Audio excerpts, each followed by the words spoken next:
streaming. I don't know if that worked. Did that work? Can you, that worked. Are we on? I think so. Oh, welcome back to another funny... Oh, great picture. It hasn't popped up for me yet. Hold on. Here it is.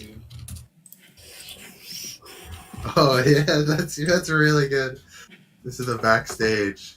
Yep. Alright, I think you ought to add our Discord call, like our little circles. I'll squeeze it in. And then we can put the iceberg in a prominent place. Well, I was gonna overlay it on top of the backstage thing. Yeah. I'll do that.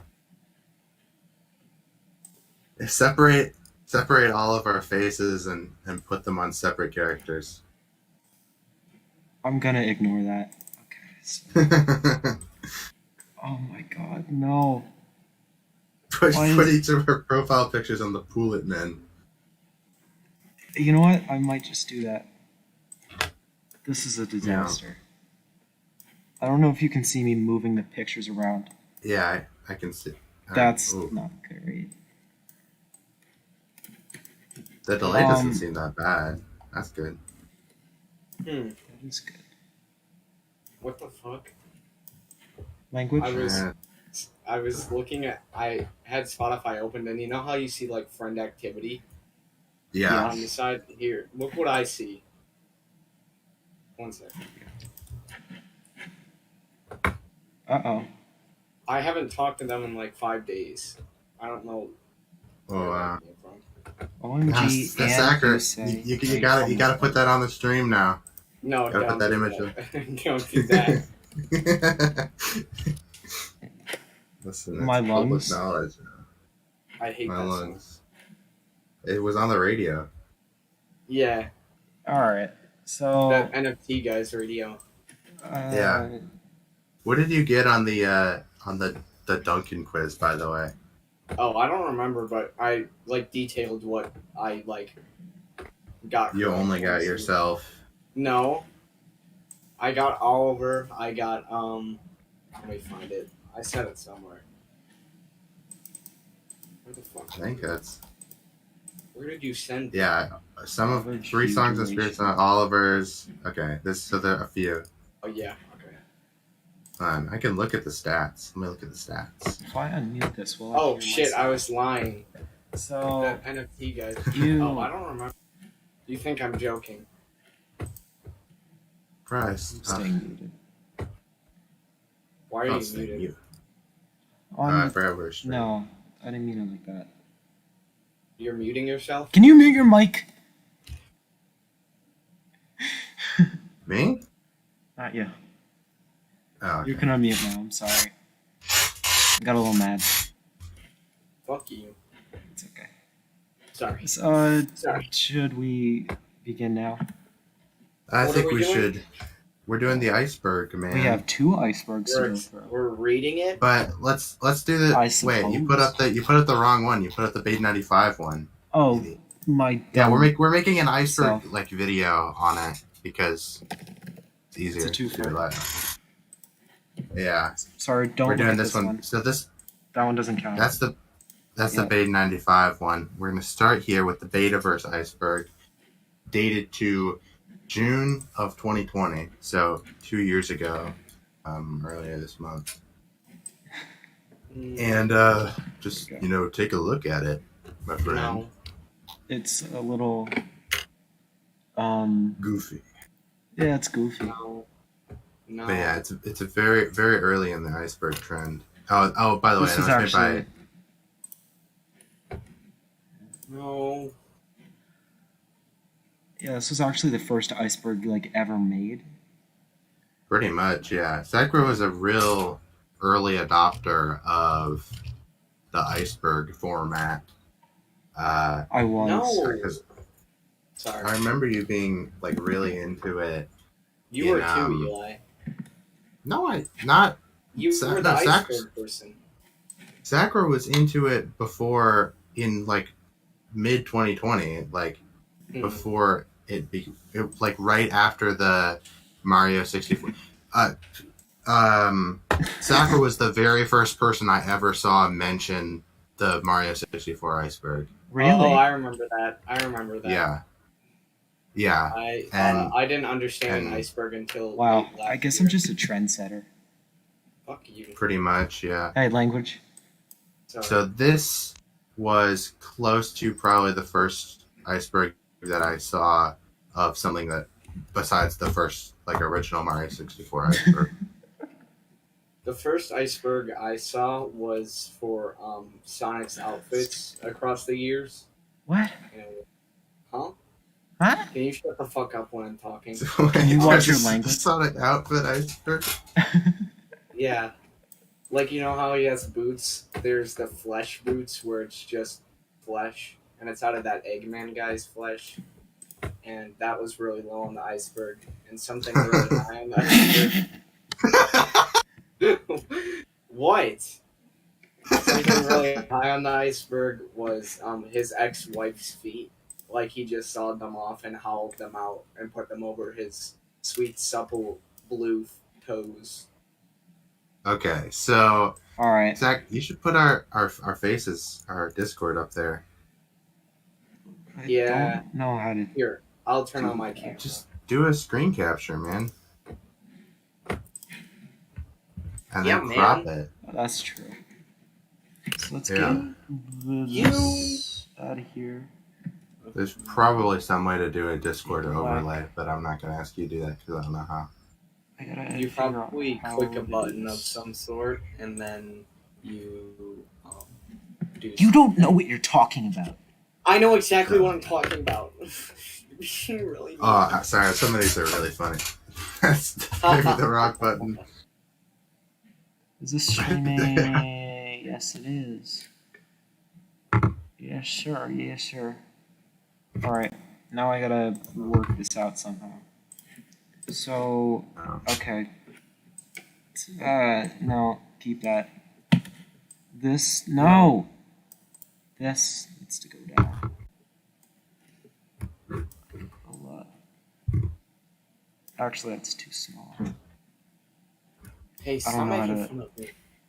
I'm not talking about you, so shut up. You're talking about me, and you're only ever talking about me. Everybody needs to talk about me.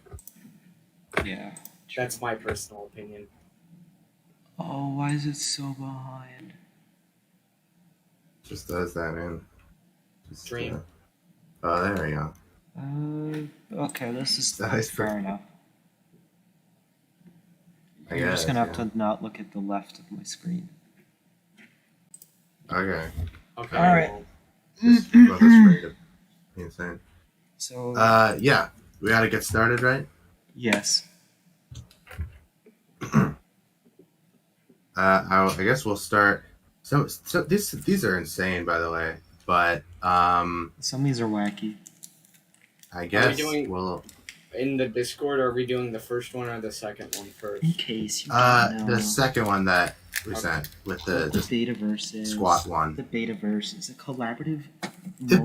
Betaverse is a series of channels that are interconnected. Yeah. To understand the true meta narrative of the Betaverse, you have to watch all channels. I only watch Hard Day. You can watch all of them and still not know what's going on.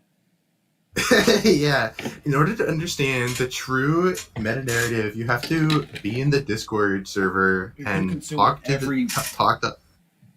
Every single piece of released material and not have a slight riff on what's going on. You have to Yeah, read Alex all of Wednesday. Abhank's tweets. You have to read all of Aleb's tweets from all The the first four Twitter letter accounts. of every Aleb tweet spells out the words of Morgan's mother. Don't say that. I was about to say the thing that we say that Her name is Rosa has his Parks. last name in it that we can't say on stream because it would just fully dox Morgan. Whoops. Wait, what are you gonna say? You know, about your family dying in hell. Oh, you can say that. Oh, okay, good. The stores Oh. die in hell. Yeah, they Yeah. died. Yeah. We should just start actually doing these. I'm just gonna We should. launch right into it. These do not start out easy to comprehend. So the Yeah. first one is each antagonist represents something different in terms of Lucas mourning his father, and I don't know where to start with that. Oh, I did. Okay, Huh? go on. Go on. What? You Why do? are you talking to me? You said you. Okay. I like to keep my own personal space. Please don't talk to me when I'm in That's the okay. Don't worry. All We're right. alone. So, I guess I'm just gonna take a shot in the dark at this. If we had a competence rating, this would be very low. Mhm. But I guess this was just a thing that we were into at the time. Because I feel like this was in the same era as like the color theory one and like the colors. playthrough for a lot of metaphor stuff. But I guess technically Elliot, like, Lucas doesn't do any mourning in the series. Can we establish this? No, he doesn't. Like, especially not in June of 2020. Right. So there's two antagonists that I will count that are real, because Spade doesn't count, and even if Spade did count, I'd say. The shapeshifter or counterpart or whatever hell we call him now, is Anger. I mean, anger. Yeah, it's the stages of grief. That's Do what I I think this might be getting at. I'm not sure. I guess I don't know if this is public knowledge, but the stages of grief is what if you want a thing that you can actually lay out as a metaphor for the stages of grief. Updat 3, all of the clips in Updat 3 are arranged in order of the stages of grief. Like Minus that lust. is actual. I wrote that all out. Yeah, no, lust is in there. It's in the description. It's in conversation. But so the shapeshifter was like jiggy with, like, they met, like Alex met the shapeshifter, right? He killed Jake, like Lucas's uncle, and they're like, they have a connection, and Elliot killed Alex, so there's a connection there. I'm not sure if that people know that, right? That's in the series. It's hard to keep track of what is and isn't in the series, but yeah, I feel like we should just move on from this one because it's such a wild thing to start out with for the first and entrance in an iceberg. Feels like it should be way lower. Here's a fun one. Like, Ben's going to be killed off for real soon. That happens many times. Yeah. Yeah. Ben is killed off for real about 4 times throughout the series. So I don't. But technically, Ben is the only one who dies for real at the end of the series. Technically, Yeah.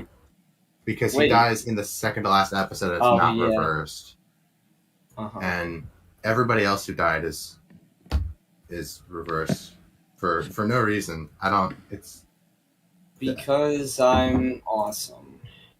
Yeah. But I guess we'll never really know since Alab has been officially listed as lost media. So there's According to some people. Yep. According to some people, the audience here. I have it. Wait, who's watching this right now? Just G86. One of them was me. It's not G86, but We were at 4, and then it dropped. Let's cover Nick is not doing well if something happened to him in guest room, because this one's really easy. Of course, a hopper crawled up his ass. Yeah. We don't talk about that arc. Sorry. Why are you looking at the stats? Mm. What happened? Why aren't you minding your own business?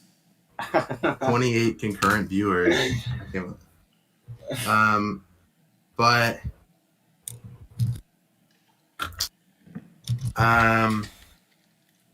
right, Nick is not doing that. That one's pretty easy. Nick dies at the end of Christmas. Like that's the last time you see him alive, and then he's dead by guest room. And Wait, didn't guest room come before Christmas? guest room did not come before, or sequentially or something. I don't remember. Yeah, guest if room. it did, either way, he dies at the end of Christmas, right? Because Yeah. Christmas came out in March of 2020, and then Yeah, guest room came out. Spurred. Merry Christmas to you. Right, but something bad does happen to him in guest room. Well, it mentions him, and it's not exactly clear, but the last time he's seen alive is Christmas, and then he's dead by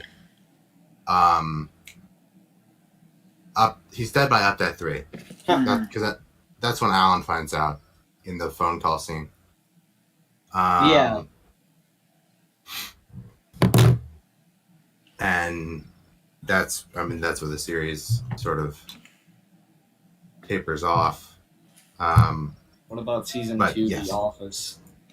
The Office we don't parody. talk about that. I guess I'll officially announce now that I am completing Pink as in written form. I'm writing something that I haven't quite figured out the name for yet, based off of Pink, with the same characters and more it doesn't resemble much of the series has thus far, but it incorporates pretty much all of the plans for the future. So look forward to that. It's not really that important. But, I'm excited.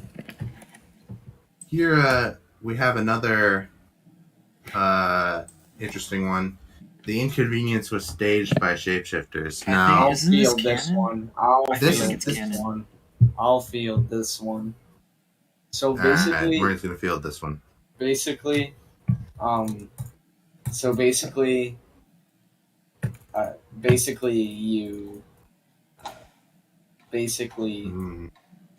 okay, actually, it is, I think. I'm deciding right now if it is or not, so that's why I'm very indecisive. It was at this point. It was canonic. It was word of God confirmed. It was a thing that you said a lot at the time. Yeah, but that Right. was 2019. 2020. Someone's Yeah. been using TV tropes. What? Someone's been using TV tropes, is what they said. I missed it again, but Someone. it It wasn't Someone what? funny either. Someone is using TV tropes or something like that. Oh, sorry. No, listen. Just because they rejected my application to TV tropes doesn't mean What? anything. Okay. They said my email was linked to suspicious activity, and I couldn't What? appeal. You're a kingpin. Yeah. But word of God is a thing that people say. What does that mean? It means that you said it, and you're God in the I'm algorithm. God? Yeah. Finally, my I'm ego God. is fulfilled. Yeah. So it was a thing you said a lot, and a lot of things. That was the justification that he wasn't dead. He was kidnapped, and that was Help Me's whole thing, and then he somehow didn't die, and that was one of the explanations that was confirmed. I'm not sure it was ever actually brought up in the series, but it was basically a thing. There's probably a couple of episodes in season 2 that were deleted where Will's they faked it all. Oh yeah, for all sure. of They it, went to yeah, something like that. Mexico. They did go to Yeah, Mexico. I remember that. That's That's my awesome. favorite episode. Good episode. The Whiteys going to Mexico. Okay, don't say that. Sorry. Yeah. And we'll go on to another. We'll do 2 Alab ones in a row, or rather, no, 2 Alab ones in a row, a twofer. and say Ben never actually died. No, he did. Well, in this the is end. like In the this end, is like But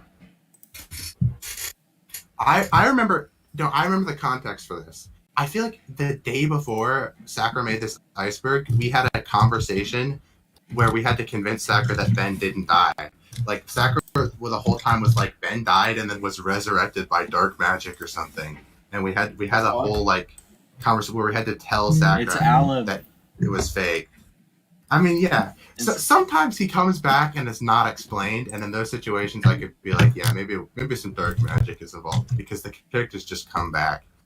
But the go-to explanation for when there's a plot hole in Alab is just that the shapeshifters made it up. Yeah. Like that whole video was just a bit that they were doing, you know? Yeah. Like moving to Massachusetts or whatever the fuck. Oh, Minnesota. What? That's like. I remember that. I thought you were Remember talking about that Alab. I was like, No, just like That a was really hilarious. bad bit. Yeah.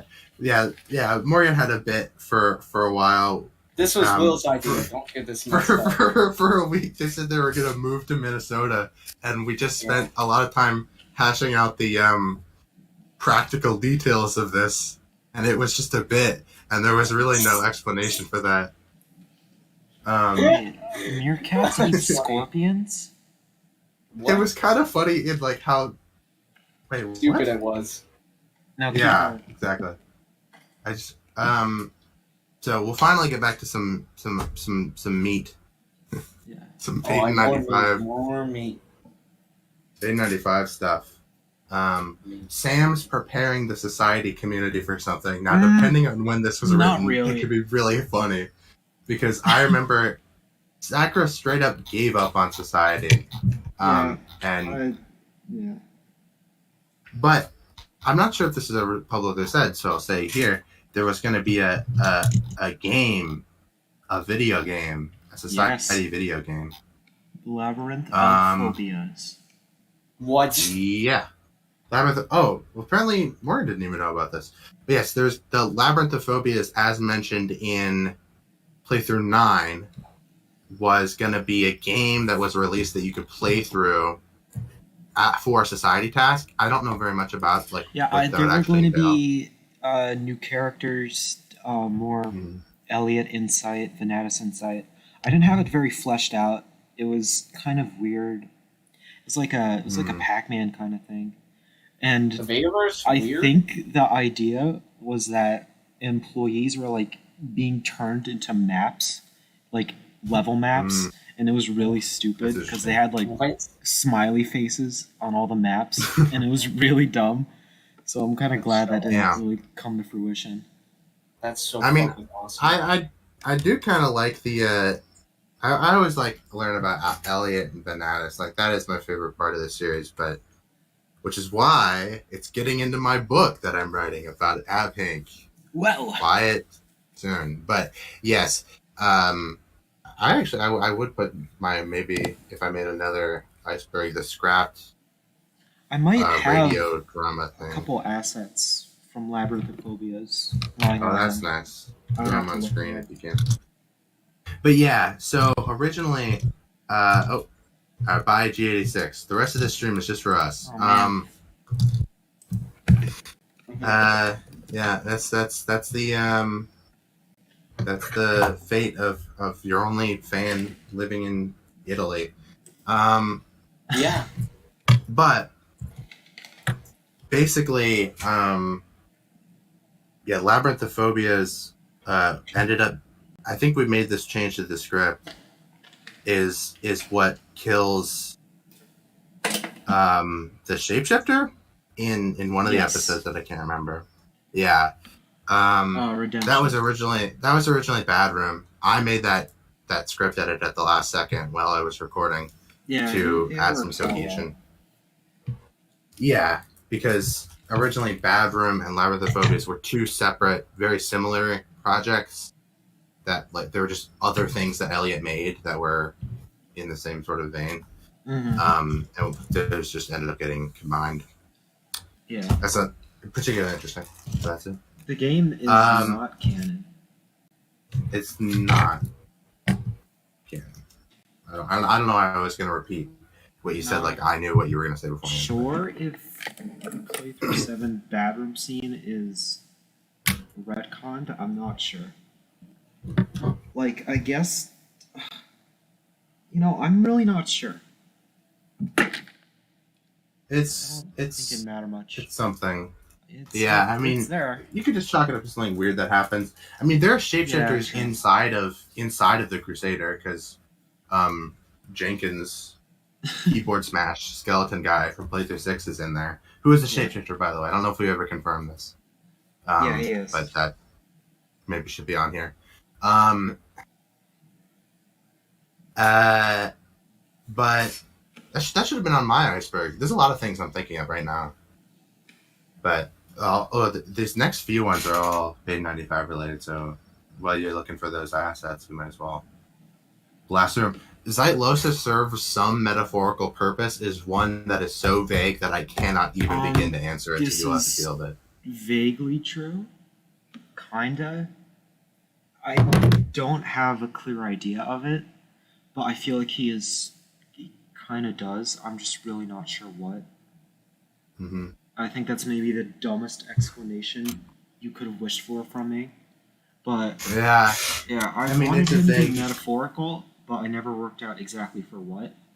So it could be I feel like you were just really into metaphors when you made this iceberg. I think we all were. Because half of these are like, it's a metaphor.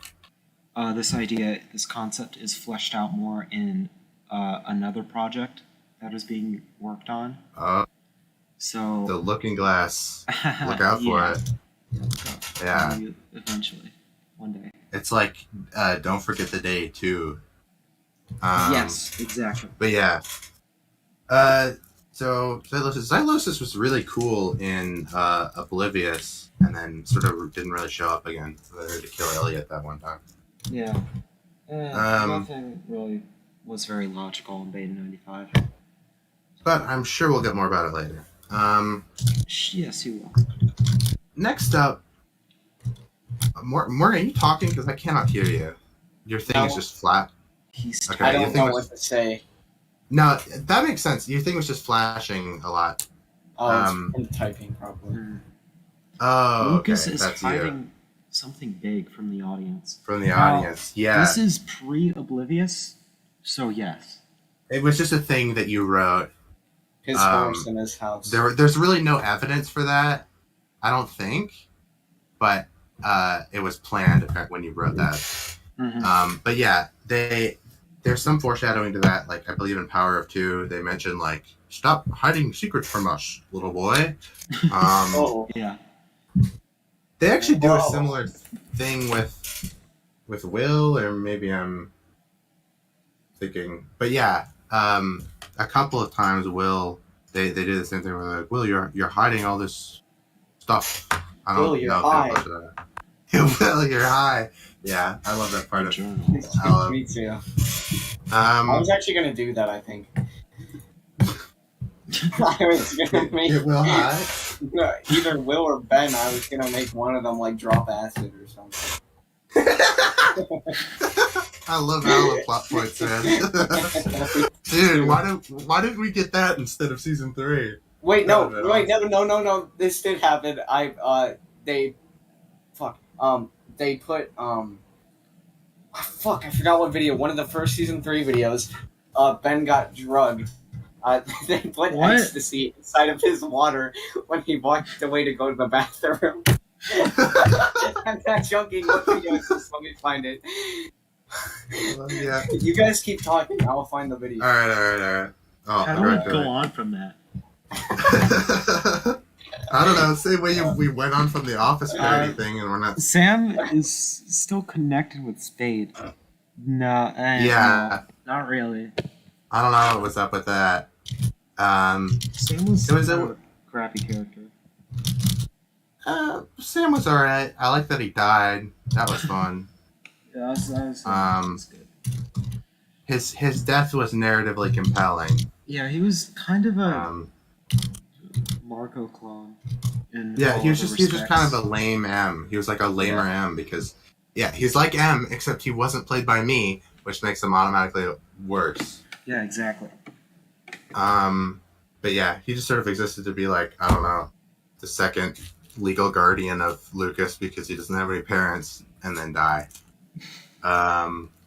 There was an episode that was cut where it was like Lucas was like asleep and like he had a dream that Marco and Sam were getting like married, and then he like woke up and Sam would like walk into the room. They're getting what? And like where they were like getting married, and like he woke up and then like Sam walked into the room and he like picked Lucas up, dragged him out, and then it like cuts to Lucas in a tuxedo and he's like the flower boy. Okay. I had to gonna cut be this because it was filler, but it was kind of fun. Yeah. All right. What did you have to say? It was gonna be in February update, and it wasn't. So it's lost forever. Like the scene where he's sitting at the Yeah, that was what the monster was doing at the end of that section. Was walking over to drug him with ecstasy. It was the most terrifying scene in all of Alab. That's the true story behind it. Alab is real. Exactly. It isn't. Oh. Yes, it is. Wait, is Alab? No, Alab you're is in fake, a man. Wake up. It's like unanimity. Oh, Wait. by the way, Is Alab staged? Yeah. yeah. Are you serious?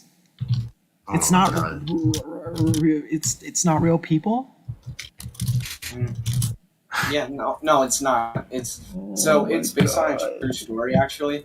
Oh, I played. that makes me feel. Or I didn't play. I am Ben. So I'm dead. Talk about unanimity. Oh, that video's not real. Alan's real. receival But yeah. of the knife was no X. I don't know why this is on here. There's an entire video talking about how, from Insurgents saying, "We gave you this thing." It's I don't get that. What was it? Yeah, it was just sent to him. It's same thing as the key that Kathleen has and the whistle that Nick has. They're individual gifts that were specifically given from Insurgents to all of them, and that's like the catalyst for the series. Yeah. It's sort of like the conceit of the show. So yeah, it wasn't an accident. I mean, at least that makes sense to be on the top layer.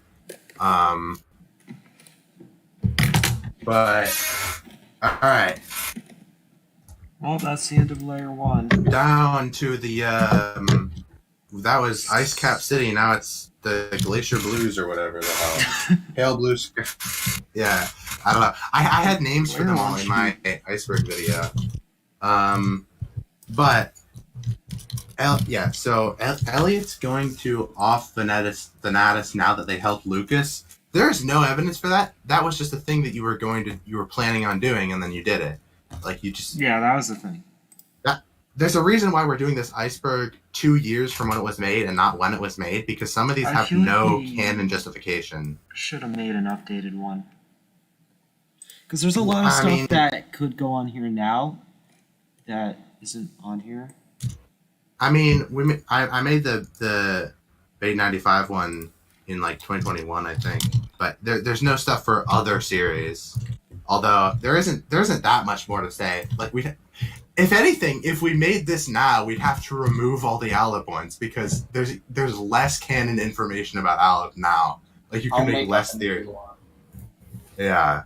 They're not. All of them aren't real. The viewers. But yeah, Elliot did kill Venatus in playthrough 9 and No Surprises. Like combined those two videos. There was like a plot point where like Lucas lost the disc for like one day, and then it just came out society.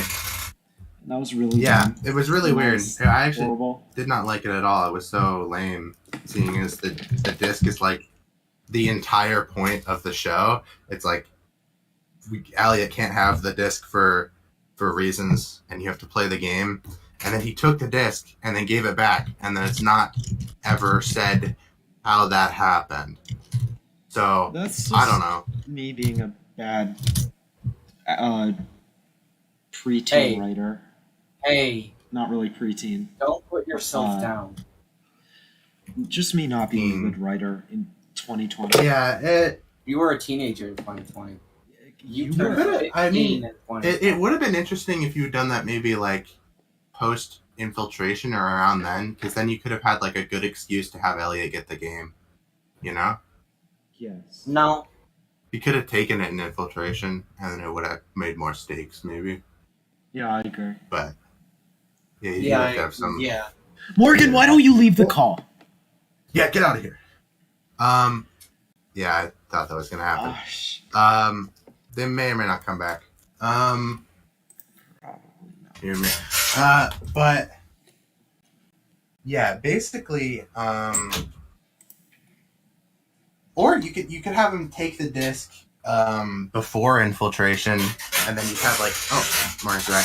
Thank you. I think you could have Elliot take the disc before infiltration, and then he'd have to like take it back because the only reason he goes to Elliot in infiltration is because he just no reason. Like there's he said, "Oh, the box with the journal, That's right?" not really anything. Now I remember. But he Who cares goes. about the journal? I was thinking about no surprises, right? He goes to Elliot, no surprises for no reason. Like he uses the binoculars to go to a dream world where he knows Elliot's going to be there, and he just does that for no reason. Yes, exactly. But in infiltration, he does have a good reason. But I think that maybe since he steals the box, you could just include the game in the box, and then there would be no, there wouldn't really be a big change. It would just be extra stakes to that episode, you know? So that'd be good. True. We'll go with maybe M is a villain next. No. M is kind of a funky character because I feel like He's not a villain. he's not really a villain.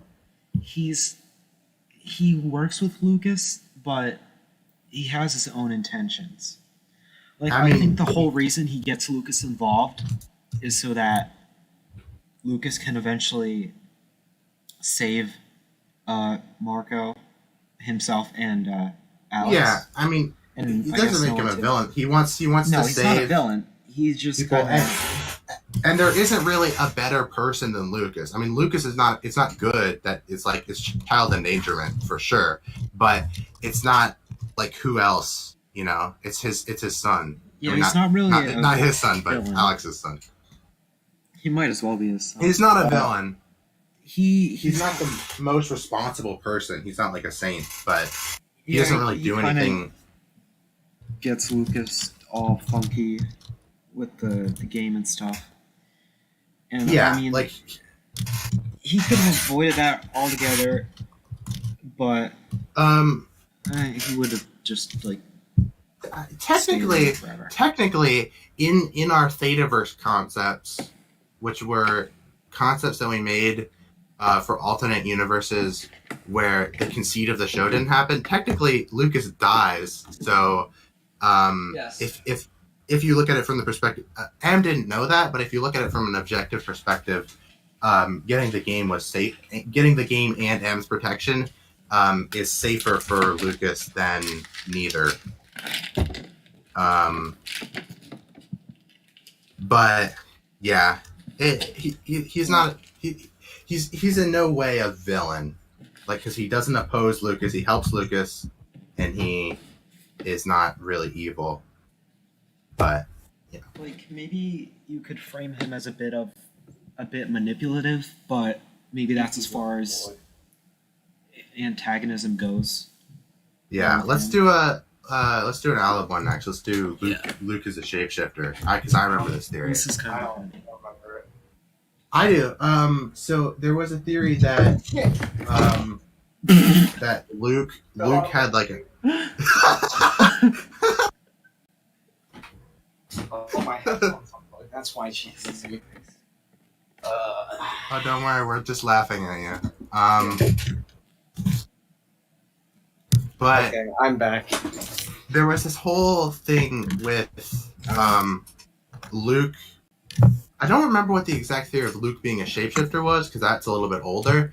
But I do remember that later in season 3, there were like actual canon episodes where Luke pretended to be a shapeshifter. I feel that was the not shown, but that was like what you told us about campfire party or whatever the hell it was called, like hanging out at the campfire or whatever. The What was that called? I have no idea. It was the episode before After Party, so I'm just gonna call it Season the 4. campfire. I don't remember any of it. Yeah. But it was theorized that or it wasn't theorized. That was just a thing where he was pretending to be a shapeshifter and then he gets caught, and then that's where Aftermath or After Party comes from, which is Will like confronting him.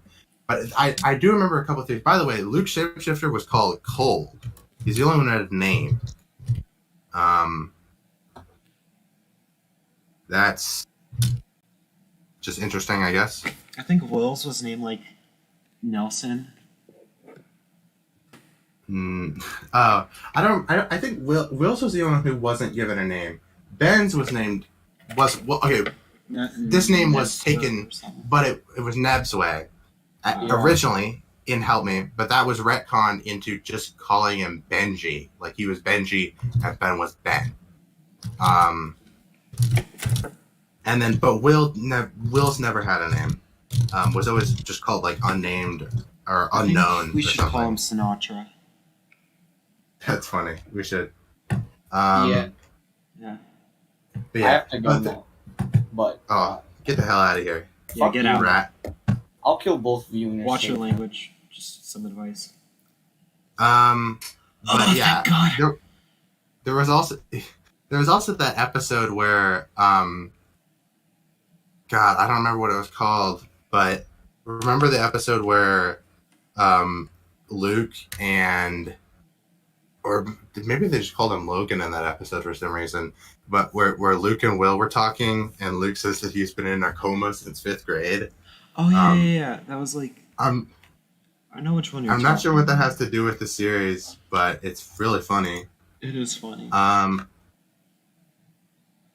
And I'll go over Theta Records ? I don't know what's up with that. Theta Records is a thing. So we were just talking about the Thetaverse, which is a thing. So alternate universes. Who's the deep voice guy in Theta Records?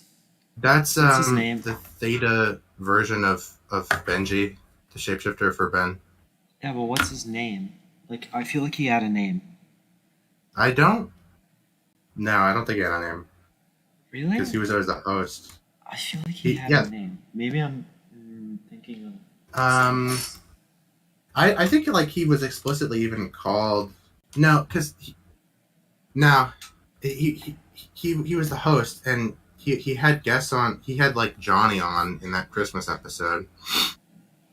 And then he had Counterpart on in like the worst portrayal of Counterpart in any series. Don't remind me. Glad to be on. But I don't think they give him a name. I think they either call him Ben or Benji or nothing at all. Ugh.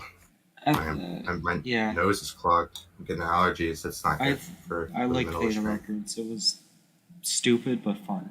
I had a good time. Records time. was an alright concept, but I don't think we ever actually got a good episode out of it. You know? But we got funny. The Shapeshifters and Friends intro was really good. I think it's the closest we ever got. It's not even Theta Records related. It's just really good. Yeah. Let's go to another Bay 95 one. Let's say Venatus is an extension of Spade. This, I could see the connection kind of vaguely. I mean, but no, Spade isn't even related to, like, Elliot just, like, hired Spade or whatever. Yeah. To do this thing.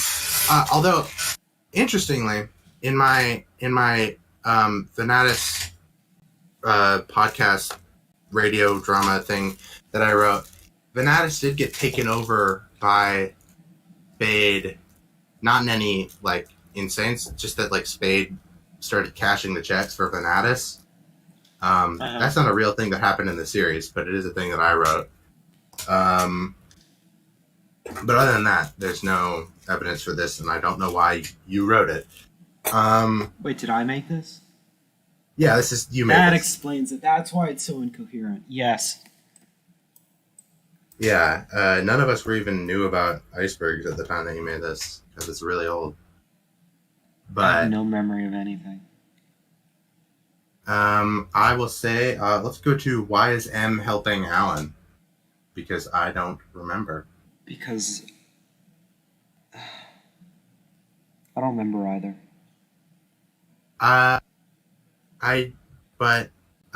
And we can just lump this in with Abhink's, or hold on, Abhink's Knife Company wanted Alex to find Lucas because that's not really true. Like they don't know who Lucas is, but No. I think these both relate to the crossover with where M told Alan to meet with Nick with Yeah. the tweets telling him to find the scholar. Right. I don't remember the justification for why. I actually think it's in our DMs. Could be. I feel like we had a conversation, like we hashed it out. So I'm gonna go I think we did. search for it. Okay, I'll search for it while we discuss Lucidity Journal / Autumn Journal entry because that one's easy. Autumn journal entry? Was the journal even a thing in autumn? I don't think so. It was. There was like a piece of paper with one of the journal entries around Oh, August yeah, 8th yeah. on it. Yeah. Well, I honestly forgot what that was.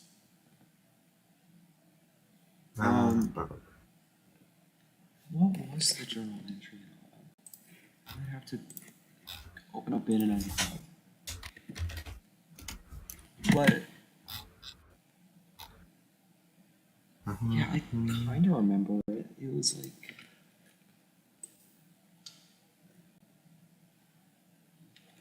God, I gotta and find it.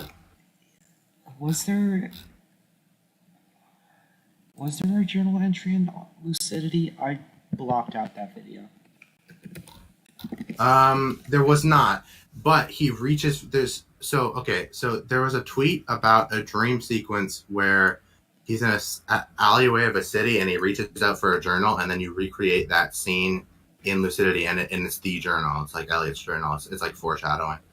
Oh, so this is what that's about. Okay, so Yeah. that was planned? Question mark. I can't remember, but the way it's written, I'm gonna say yeah, that was planned. Yeah. Yeah, I guess so.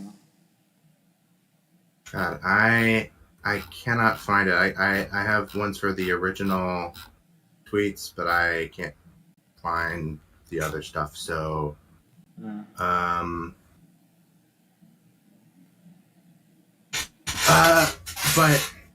I don't remember. I think it had something to do with like M is just a nice person who likes to help people or something lame. Probably.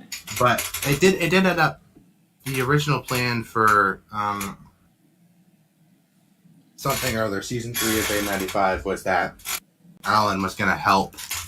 I wrote the script for the last episode of Ab Pink and it had this in it, or maybe not the last episode, or one of the last episodes. Where Alan gave the knife or a knife to Lucas, and that helped him. Like he stabbed the game disc or stabbed the shapeshifter. Those are two things that were in consideration. And It was different times because it was both, and then I think I told you not to do that. He uses the knife to stab the game because I thought it was too much. Like I thought it was too much of a Deus Ex Machina. Yeah, that's dumb. So, but basically, yeah, he was gonna help Alan was gonna help Lucas out in a major way.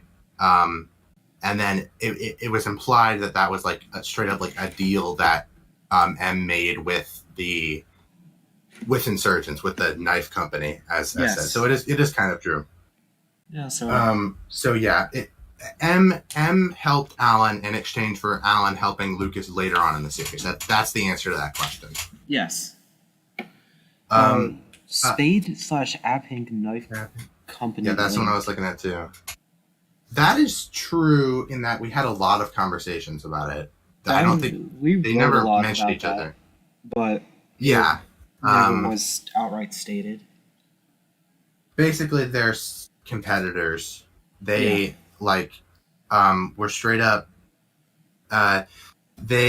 So Insurgents was stationed in like another universe, a very high up universe, because universes in Betaverse are stacked on top of each other, and they get like it's like the way that like dimensions are stacked. Like they get very much more powerful the higher up you are, and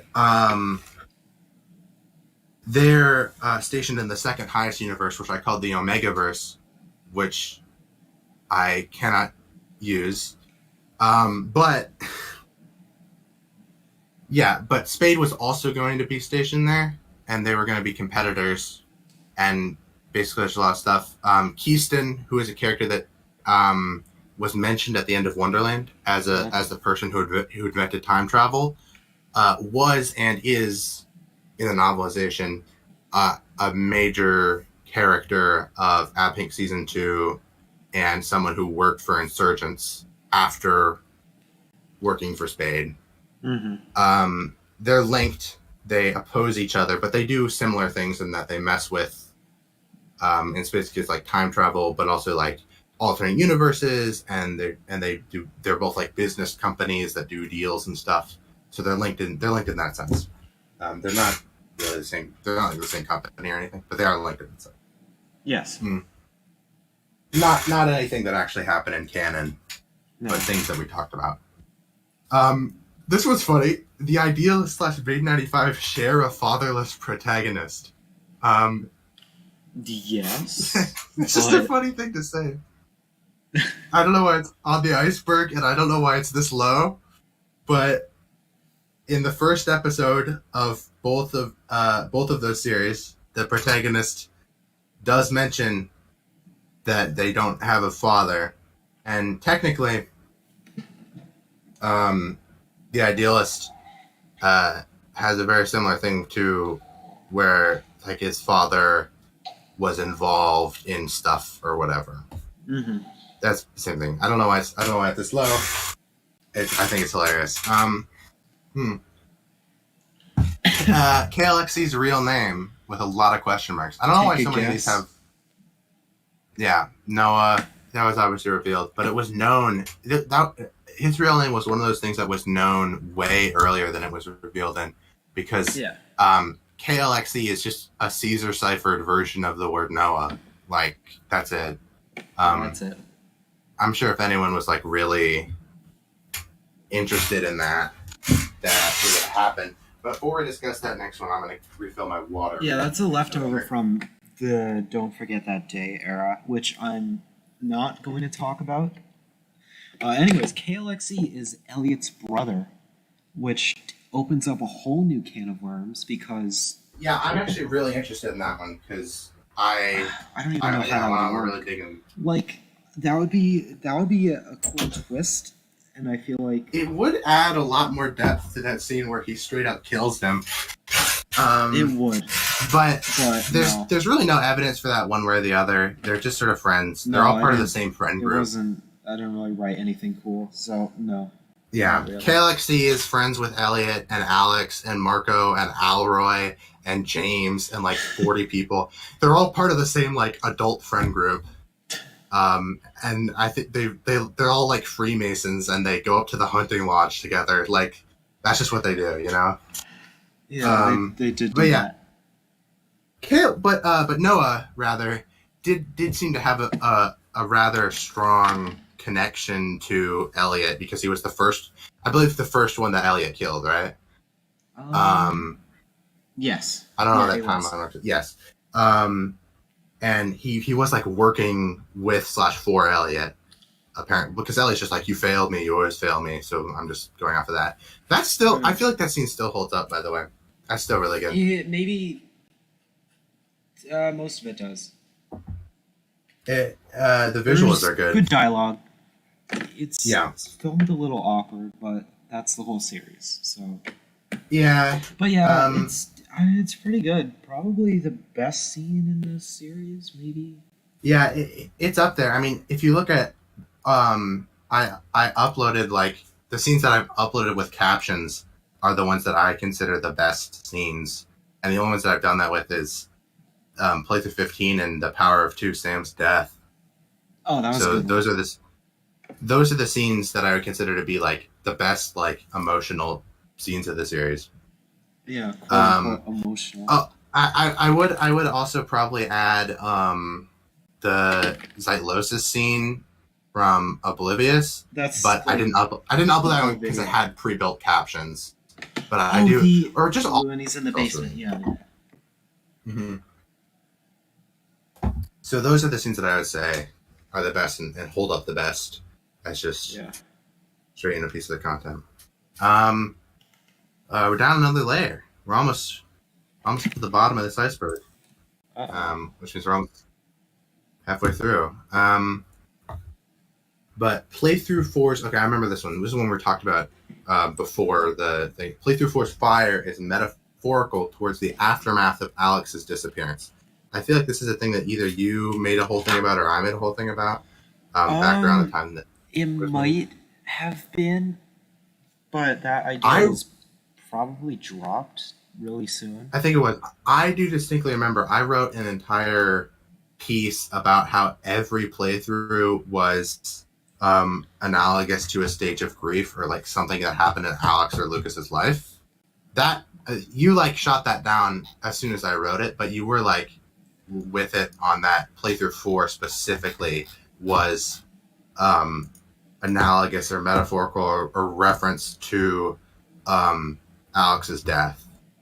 I think it is. Yeah, and I think that works out because it has the burning. It has a lot of connections to Elliot. There aren't like too many thematic connections to Alex, but you can see things that are very like symbols of Elliot. Like the burning forest was a thing that Elliot was associated with a bunch, like all the time. Was like this burning houses. Fire, yeah. Fire was Elliot's thing, as well as the mech spider, which is sort of thing. But later on in like playthrough 14, this is the only time that it's relevant to the series. But like, I feel like a mech spider is definitely some sort of, if not analogous or metaphorical for Elliot, like literally just a thing that Elliot made as like a practical thing. Because you see the mech spiders are like the ones that are like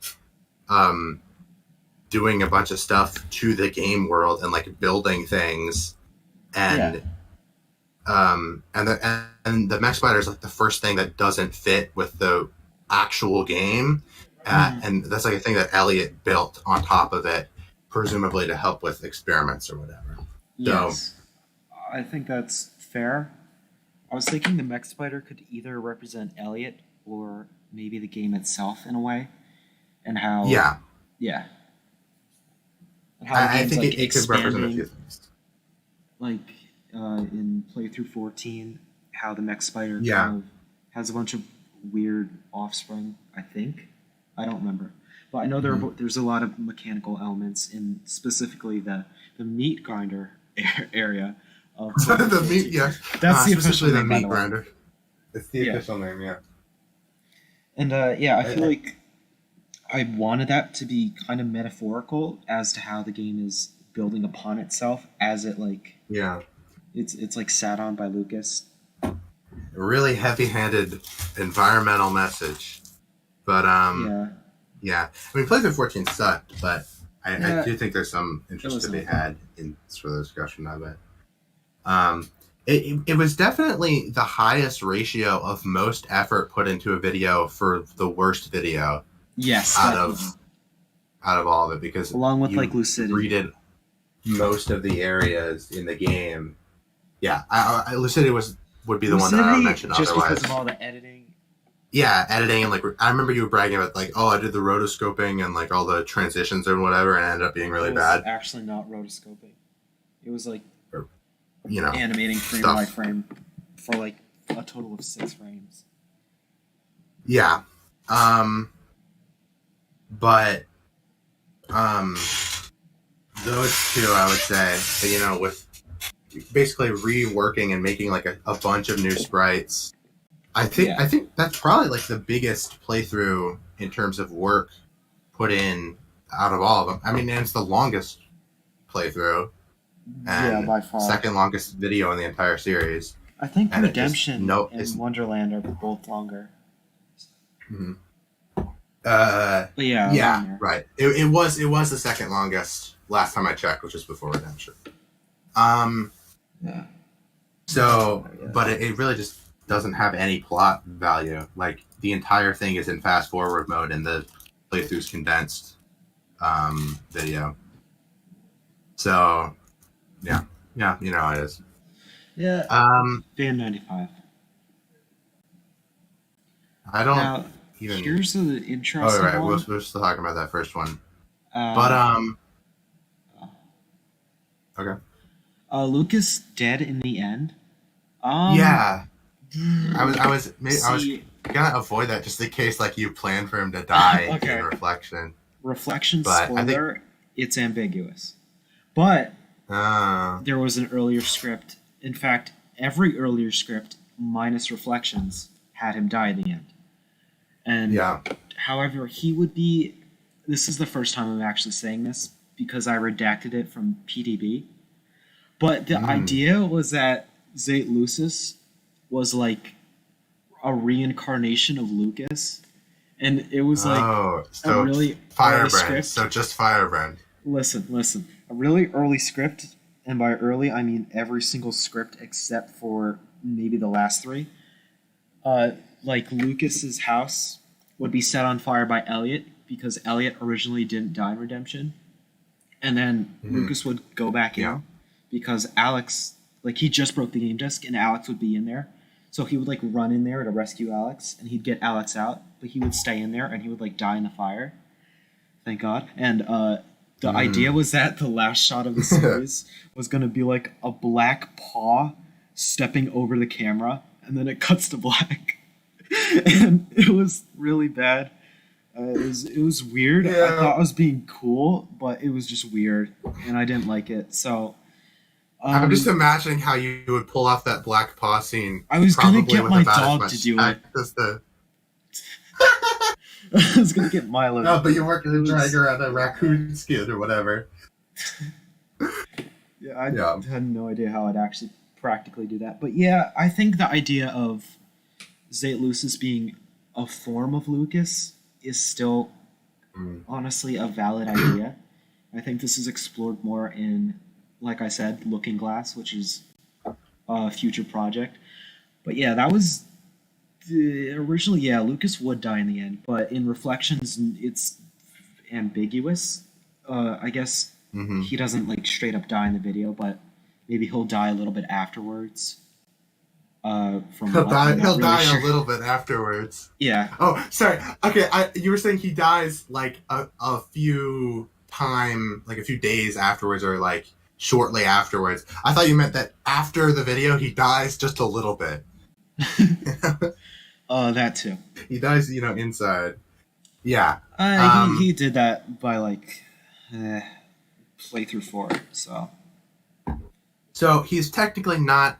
Well, depending on how you define in the end, he is not dead. Like, he's not dead by Reflections. Of his life. But he might. Yeah, yeah. He ends up dead at the end of like the universe, and like he's not immortal.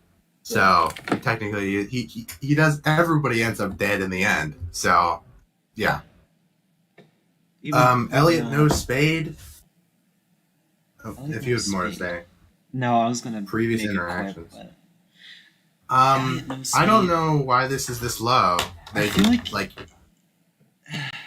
I wanted to establish that Elliot and Spade had a bit of a background, but that was just kind of left out of the journals. mhm. But I think it's implied because I think Elliot reaching out to Spade with no Mhm. background info on who they are is weird. So I think it's kind of not really told that they have a history together. But I mean, they I do. feel like don't they just like say that they're friends or whatever? Like I think They might. I honestly don't it, rewatch. it's all in like secret. It's all in like secret frames or whatever. The only Beta 95 episodes I rewatch nowadays are like everything after Power of Two.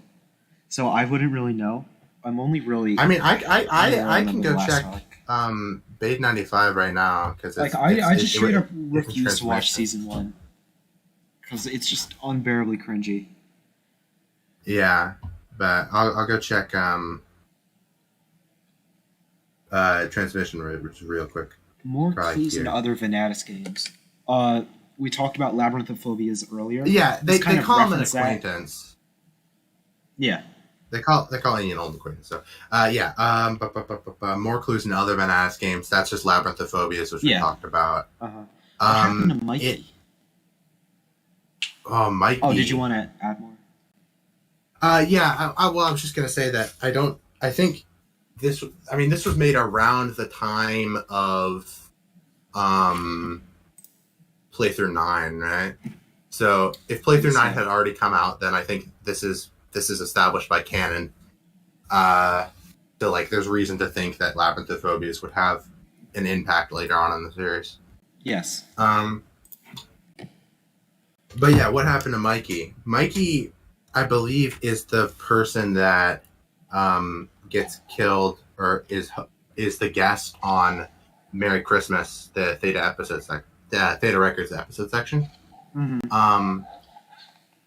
I'm confusing him maybe a little bit with Johnny, but I think it's Mikey.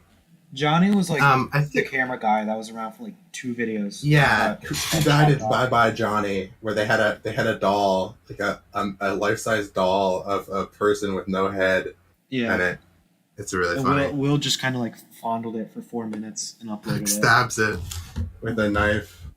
But yeah, I think Mikey might have. There's like 4 different people that at some point were like additions to the Owlip crew. Like they would hire like an extra cameraman or something, or a replacement for Ben, and then they would die like in a tweet or something. So Johnny did that, Mike did that, The or actual Mikey plot did that. twist is that Ben himself killed them. Yeah. Ben was the one killing him the whole time to save his own job. Yep. But yeah, Mikey's dead basically. Mm-hmm. Will didn't survive punishment. It's kind of. I mean, I don't think there's too much evidence for it, but if there was a closest time that Will came to death, it would be in punishment. I mean, I think the last thing you see in punishment is him getting like dragged away into the fields or whatever. That's funny. And then like shortly afterwards, he's like acting like he's about to die or something. So yeah, but I mean, he uploaded the video and he, made videos after that, so he definitely survived. Yeah. I think. Should we do the Crusader as part of human experiments run in the mid-90s? Yeah, this is MK Ultra 2, actually. Yeah.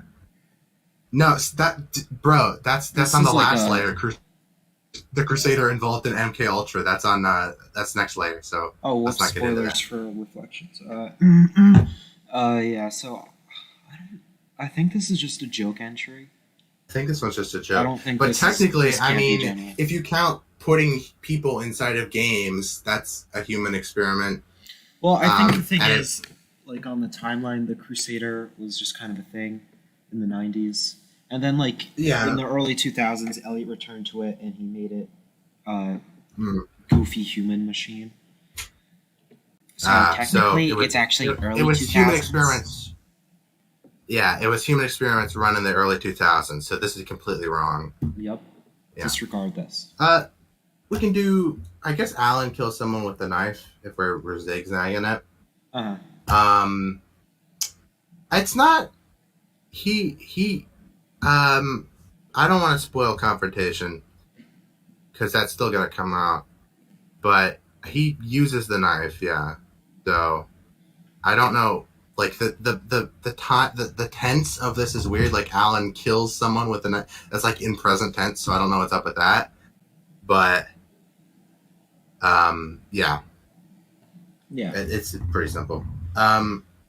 Here's something I want to do. Lucas killed his dad. Well, he was 4 years old when his dad died. So there would have to be a really convoluted situation for this to occur. Yeah. Unless you want to go ahead and say maybe Zayt Lucis. Yeah, if Zayt Lucis had killed him, Zayt Lucis is at least like 1/8 Lucas. So. Yeah.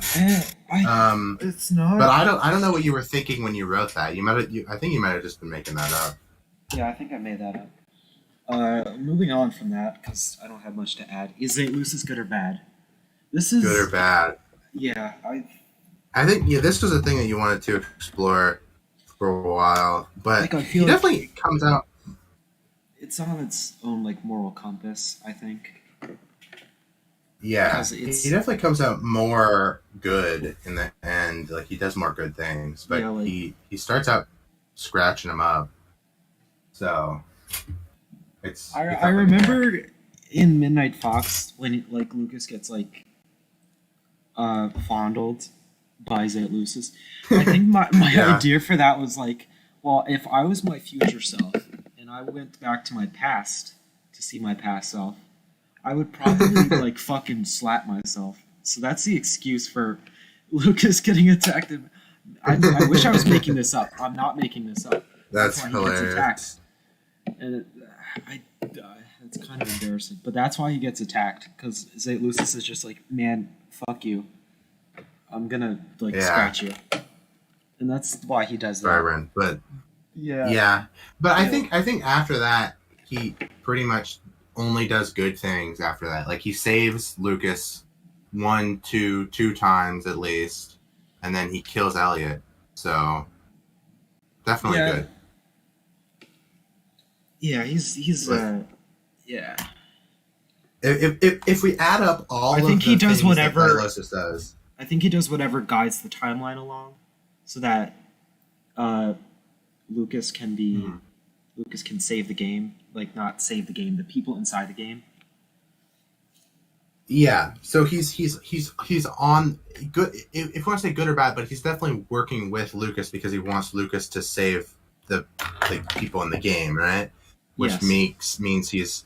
God, this is so similar to Firebrand. It's yeah. Christ. But he's working with Lucas, which makes him on the side of the good guys, or working with the protagonists. He's not an antagonist. So that's, why don't we talk about Nick's schizophrenic?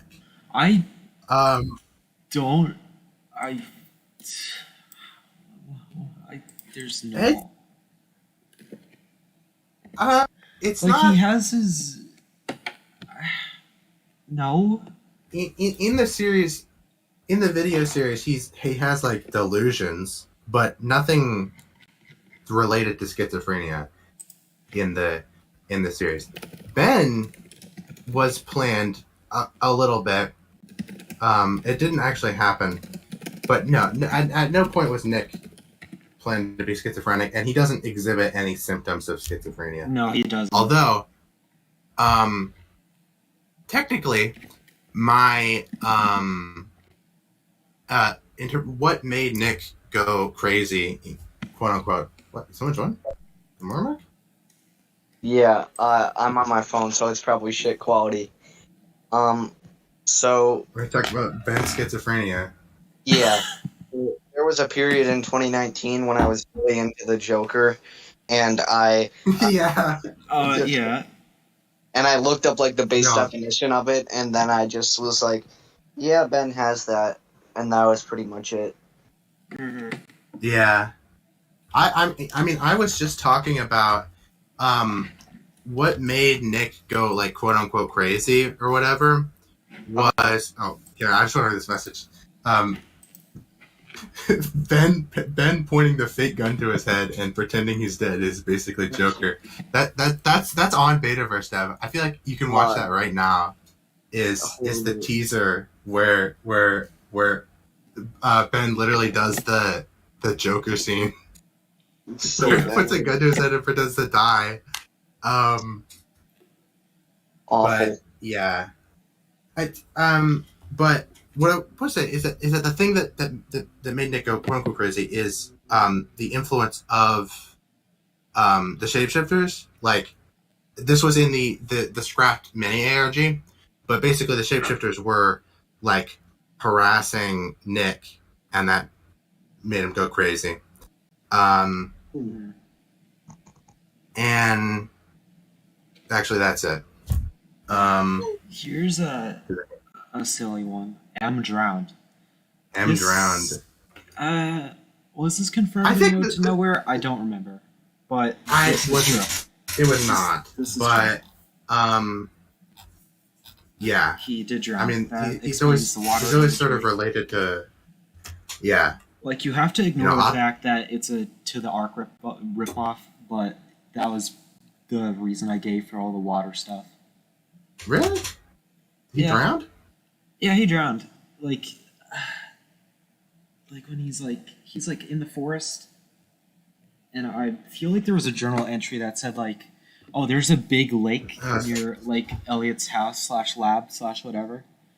Mm-hmm. And I think the idea was that M was like hiding out in the forest on the night, the big night, and I think Elliot found him, and after the tape cuts out, I think Elliot probably drowned him. Okay. Can I just say now that like the red and blue like contrasting tints of Marco and Elliot is like completely ripped from like Nightmind's explanation of To the Ark, because I think there was like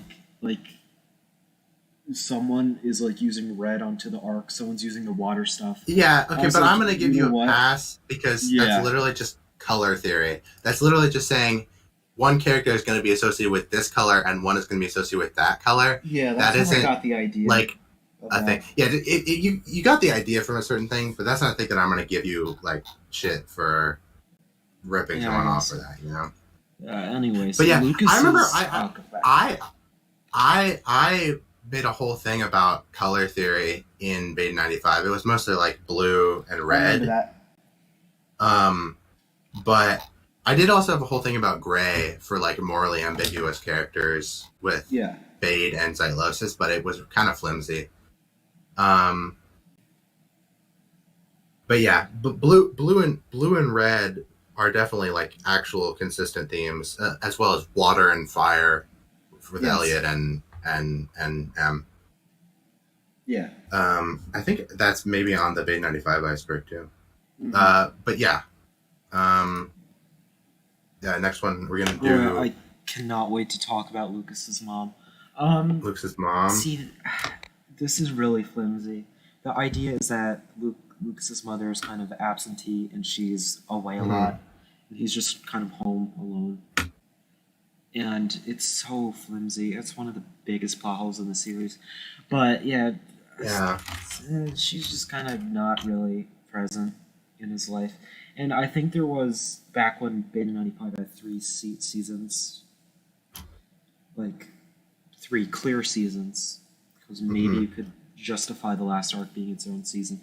But yeah, when it had 3 seasons, the first episode ended with like Lucas's mom dying. I think I've explored that in like a I think I explored that in like a previous live stream. Mhm. And also, someone's using TV. I have. No, stop it. Listen, I go on TV tropes sometimes, but these are things that these are words that pertain to storytelling, and the fact that I know them makes me a better writer than you. So, You know what? so Yeah, that's true. yeah. But yeah, I do remember. Yeah, Lucas's mom was basically just sort of like not ever there, like at all. Like enough not there that she did not notice when their house burned down for a little bit. I guess she was at work. Yeah, no, it was like a total like 3 minutes. So yeah, she was to be fair, it wasn't that long, but she was not in the house at the time. I'm gonna get more water real quick. Okay. Okay, so we'll start this one. Lucas died in Wonderland, brought back off screen, and then rescued. Yeah, I don't know what's up with that This- because I Yeah, can't get this from the No. video itself, but I do remember you saying that it was implied that he was going to commit suicide at the end of Wonderland by yeah, taking some pills or whatever, but he didn't do it, so he didn't die. I think this stems from how illogical it is that he just kind of like lived off a single orange for like 2 weeks and being locked in a bathroom. Yeah, he did eat. He did survive for 2 weeks without food and didn't seem to like care that much. Like he wasn't in a great state, but he also didn't look like he wasn't like you know. I think people who are starving are a little less put together than he. You don't really see any signs of him living in a bathroom for 2 weeks, basically. Yes. Honestly, like they should have like toned down how long he was in that bathroom.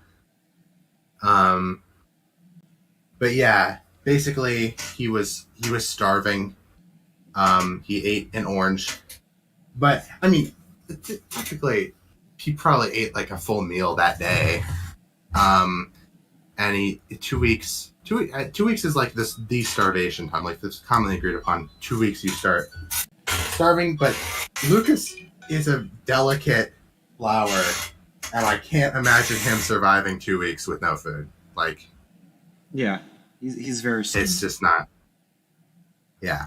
But no, he didn't die. He was starving. He contemplated taking some pills, and then he was immediately rescued. Mhm. That's it's quite dark, but it was the season finale, so you know. And so we already covered the shapeshifters are a product of Ben's schizophrenia. Well, we covered Ben's schizophrenia, but we didn't. Basically, it's just a classic. Like, oh, they're not real. Mhm. Honestly, it's dumb. It's like a dumb theory that otherwise I would say that's like clearly a joke theory, and I think it was written like that. But it was ad-libbed, so I could honestly see them doing something like that for a plot point. Like at least one episode where they're like, Ben made it all up. He was killing his friends the whole time, and then like the next episode they would just ignore it. Yes. We'll do another Alib one. Alib Boys in Purgatory. This one Logical. again. They're really dumb theories, but in the context of Alib specifically, like they make kind of some sense, you know? Yeah. Um, It's not illogical. my audio might be Considering really that bad. they keep coming back to life after dying. Yeah, that's what I was gonna say. Like they die and they come back to life, and they're basically being like tortured, and reality isn't very consistent. So it's like not a real It's thing, but it makes sense. clearly, Like you like- watch the episodes. EMH kind of rip off a little, but it's okay. Yeah. It's fine. Well, EMH also fell apart. Well, I don't know it what's took- happening in EMH. It took a lot longer. Well, nothing's happening; it's over. But it took a lot. What happened? I checked out at EMH right around the part where they figured out that they were fictional characters, and then never brought it up again. And there's Yeah. like an explanation for that I don't really know or care about. Yeah, it feels But kind of yeah. permanent, but that's besides the point. I think Alaboy's in Purgatory is logical. There's It's logical. fair It's not evidence to real. back it up. That kind Yeah. of retcons the retcons a bit. Yeah. But yeah, basically it makes sense, but it's not true. Yeah, I don't think Was it's... Elliot a war criminal? You're gonna have to field this one. He was a domestic terrorist, actually. Next prompt. Is the game building itself? Yes, it is. The game is building itself. You got it. The game is building it. Yeah, I was gonna say I missed your entire explanation of the war criminal one because you cut out for me. But I'm gonna I assume said the he was a answer is yes. terrorist. Yeah. But I mean, I don't think he operated during a war, right? So I don't think he can be a war criminal. It's a joke. Yeah. No. But yeah, the game is built. I mean, Yeah, I mean, look mech at spiders 14. are building. Yeah, and like you can see that it's building. It did all that. I mean, technically, that's a lot less building and a lot more destruction. But there is building involved. It's changing changing. itself. Yeah. Yeah. But some parts. I mean, the city hall was confirmed to be built like by Elliot. So I assume the city was built by hand too. So some Yes. things are, but yeah.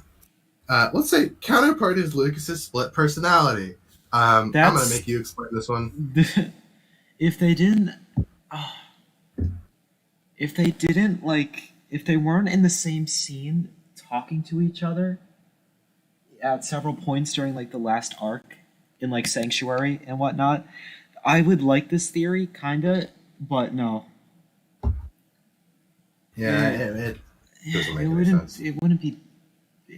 No. It only makes sense. I mean, I guess if you look at like just the occurrences arc, If I where wanted they to never actually retcon meet. the shapeshifter element, because he never shapeshifts. Let's be honest.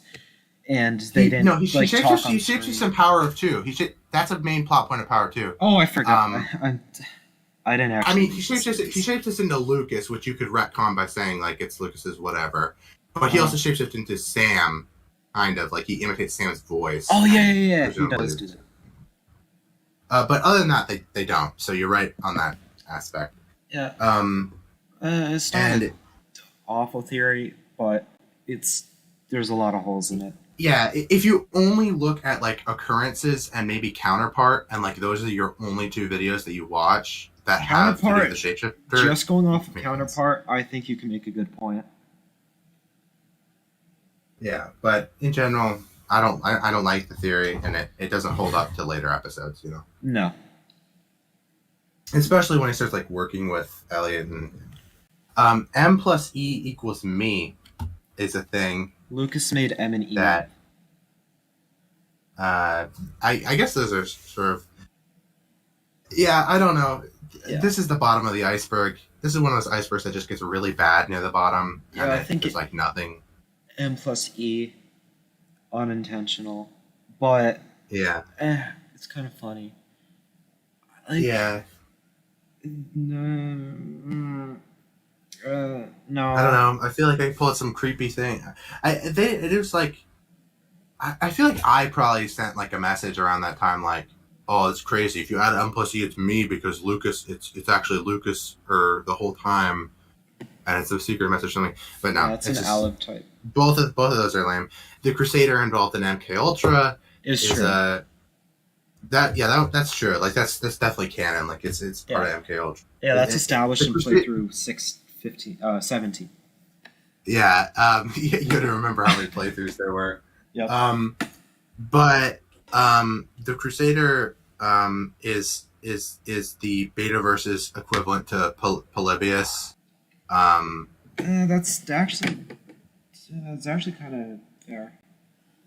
Yeah. We'll say here, abhink is an anti-capitalist metaphor.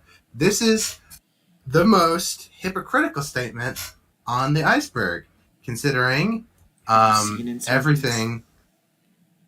Insurgents is a company, but they're not even really evil. Like nominally the antagonists, but they don't even do anything evil or very company-like during this. They don't even act like a company. Like, they don't even refer to themselves as a company. Yes. They are a company. But if you look at Spade, operates a lot more like a company. Elliot is a business owner who literally murders his employees and traps them in his games. And there's a mechanical spider that burns down a forest, and then later they dump oil into the oceans.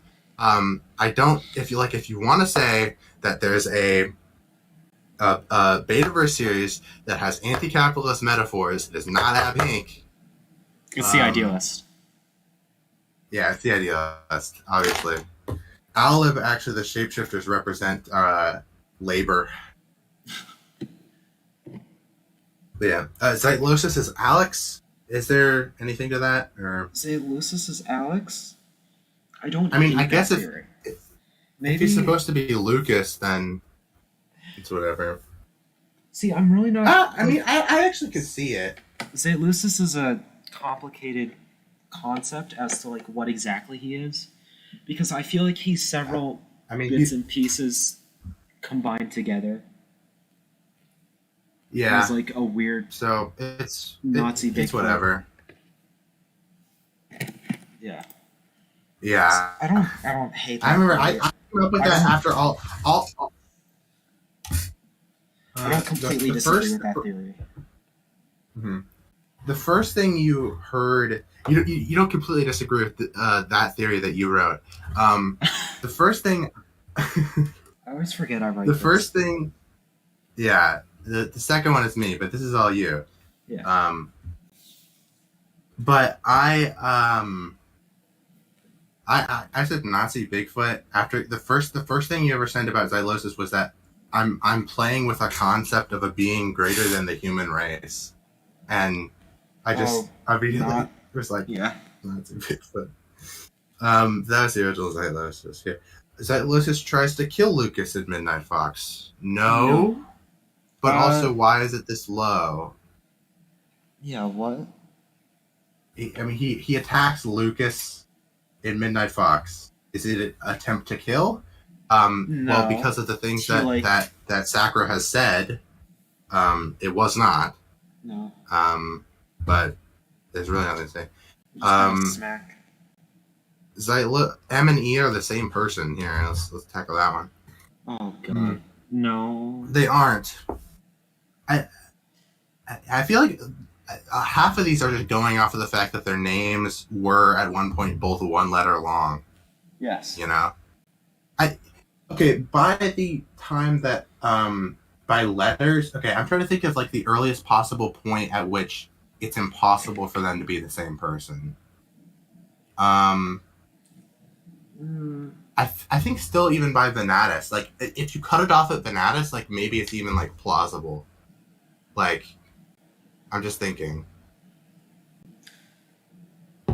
The first one that do the Elliot, two even like interact alone? They don't. The only time that Elliot, the first time that Elliot has a voice line is in No Surprises, and the first time that M has a voice line is in Premonition. So, unless I can think of anything before that like contradicts it, it's technically possible. Yeah. For it to be plausible right up until actually Premonition, like legitimately Premonition. And yeah. I mean, wait, isn't Noah M's brother? Yes. Yeah. So, and if why one of the earlier icebergs was that he's Elliot's brother, so it all adds up. Maybe they are the same person after all. But yeah, I mean, it's definitely not a thing that was ever true or like plausible, but it's technically possible up until pretty late in the series, I think. Mm-hmm. But there's really no solid motivation for it. Yeah. There's only 3 left in the first half of this streamio. Owl Boys in the simulation. Is there anything to say about that? What is there not to say about that? Like, They You might could as well say- be, you know. It's a Yeah. similar case as to the Purgatory. They keep rebooting the characters. Yeah. I mean, it's the same thing as Purgatory, like, except even less. You could say that any character is in a simulation, you know? Yeah. For- Yeah, that's a very. It's just a wide really good umbrella term. simulation. Yeah. Because none of them are real. It's the same thing that you could say it's all in a dream or whatever. Like, Maybe all of the retcon stuff is like Mhm. the simulation running itself into a dead end, and then it like backs up, erases that, and it starts down a new path, and that can explain Yeah, all the retcon. it's just another explanation. It's just like a worse version of they're in Purgatory. Because at least Yeah. in Purgatory, like, there are things about that you would expect to see in Purgatory that Mhm. kind of fit with what you see in Alab, but no, it just doesn't mean anything. Zeitlosis was human once is a thing that you said was true. I would say So a solid half of him, of it. yeah, total is combined of some sort of. but if we want to look at Amount of evidence in the human actual presence. series, there was no evidence for this at the time that this was written, but he does kind of imply some stuff in Oblivious. I think- I don't know know exactly what he says, but I feel like he kind of does imply that something about how he was created or what happened to him. There was a Or whatever canceled follow-up to Oblivious that was like a Power of Two sequel, where Lucas like went to the house where Sam died, and like he met with Zaylusis, and Zaylusis was like, I was human once, or something along that line. I don't remember the dialogue; it wasn't very good. And then Elliot came in and like was like looking for Lucas, and Counterpart was also there, and he found Lucas, but he let him get away. And Elliot got like really mad and like slapped Counterpart, and they stopped working together. It was really dumb. They got to a tussle. I think it wouldn't change the series much if that episode existed, but I'm kind of glad it did, Yeah. because it was not good. And of there course, was gonna be like a really sad scene of like Lucas walking to the house, and he's like so sad, and there was gonna be like a John Lennon song playing. I'm not joking. It's called "Nobody Loves You When You're Down and Out," and it was really bad. I don't even remember what the episode dude, was called. we missed out on the hour-long episode of Lucas walking while "Woman is the Gamer of the World" plays in the background. And The Thetaverse while version. crying for an hour straight. Yep, yeah. The Deltaverse. Yeah. And of course, we got to end it off with the best joke, the hottest, the freshest joke of July 2020 or June 2020. Every copy of the Crusader is personalized. True, because Hurrah. there's only one copy. Yeah. Hold on. Let me see. Did this actually come out? It did. Oh, this actually came out before Update 3. God, Oh. if you had waited like a month to make this iceberg, it would be a lot better. In terms of like, Yeah. wait, so that means this came out before playthrough 9, which means all the stuff at the top about Venatus, like Elliot's going to off Venatus and Venatus is this and X and Y and whatever. That means that stuff had no evidence. That was like spoiling it. spoilers, yeah. Well, that's dumb. All right, Oh, well. let's Let's do the move on. actual good Next one. the better one. I wouldn't call it like the best one, but I believe this one was made post infiltration. I don't remember exactly when it was made. Probably the But- series break between, like you said. Yeah. Let me load Wait, that up on the screen. Hold on. All right, we'll do like half. It was made after the treasure box arc. It was like post treasure box arc. Was it like what? No, I'm just talking to myself. Okay, so Okay. So put this on. The yeah. screen. Let's pull this up. This one has a lot more layers, but I feel like it probably has the same amount of entries as because this one is really packed, I would and say this one only has like I think it a has card handful deck stuff per- on here too. Yeah. It does have card deck. Oh, card deck sucked so much. Yeah. We'll talk about it when we get there. But yeah, card deck. This iceberg is actually where the Cave of Shadows thing comes from. Where I denied it I at told first, and then I admitted it was true. It was a really bad bit. Not even a bit. It Yeah. was just me being ashamed of myself. you know, it wasn't a bit. You were just like, yeah, Embarrassed. it's totally stolen from that. Is the iceberg up on the stream? I can't. It is, yeah. Okay. Fun. Ugh. Fun. All right, I see now. So I suppose, well, should we do the first layer? Because I made a video on the first layer, and they're kind of. There's not really much to go off of on the Yeah, first there's layer. I started at the top It's with very like basic really stuff. basic stuff, Mhm. like just characters in the series, you know. So I guess we'll just start with Alib. Alib, Alib relating to Alib- 95. yeah, Alib is Alib. It's a series about Luke, Will, Ben. They run around and get into hijinks, and Yeah. there's no better way to describe it because it's just so all over the place. Mhm. But the shapeshifters from Alib are in Beta 95. A little. They Pretty much just Ben. But oh yeah, Will too. oh yeah, I Or, mean like, like the meeting well. shapeshifters as a race. As a race. Yeah, the, the racial trait of being a shapeshifter is present Yep. in Beta 95. Yeah.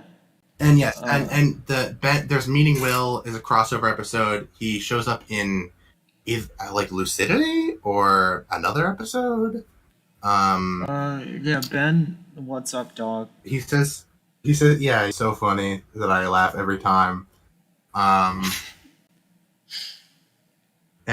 yeah, that's So Alib. I'm gonna try to gloss over a few of these at the top because I do take a while to start getting into the thick of it.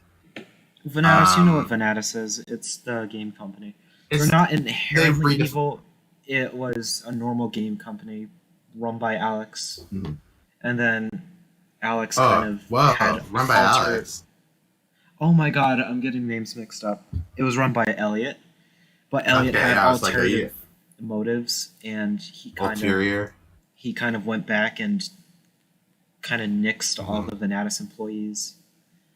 And Yeah. Venatus isn't an evil company. It's just kind of held by Yeah. an evil person. Like the employees Yeah. are like probably okay people, but they're all dead. So Drawing conclusions live stream. It's just a live stream. this was At the the start of treasure it. box live stream. Treasure box arc, yeah. Didn't Where they need try to to figure out where the exist. treasure box is hidden. But it was nice to have a stream, I guess. It was nice. I feel like it was less popular than the I'm Back stream. Like less people Mhm. showed up for it. Yeah. But it was fine. I remember I had to like sneak off and look at it because I was at like a get together when you were streaming. Oh, I had to geez. like covertly look at it. But the Crusader is a playable game. Not yet. It is. Not yet. But Or I think what I maybe- think was referring to is that like it's not like animated. You know, it's like programmed. Yes. Okay. Well, it's okay. Later, it's like half animated because pretty much There's a- any like cutscene or like major thing is animated.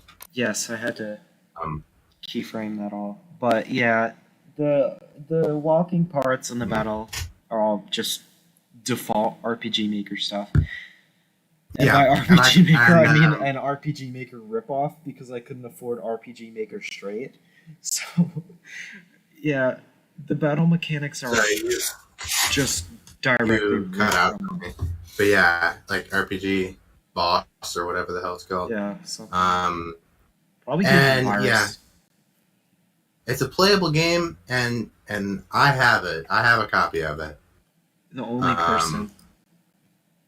Yeah, I've had a couple of of different copies of it. I have the beta one with Monty Mole or whatever that I had for a crossover thing. I had and then I think I have two beta versions of it. That were and then awful.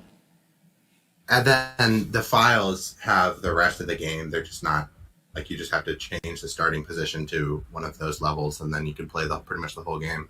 Yeah. And yeah, it's something. I think but it's planned to redo it so that it's like playable. Yes. To be released. After Reflections, sometime after Reflections. Probably. Immediately. Probably. Yeah. Color symbolism. We touched on. We went over this. Sort of.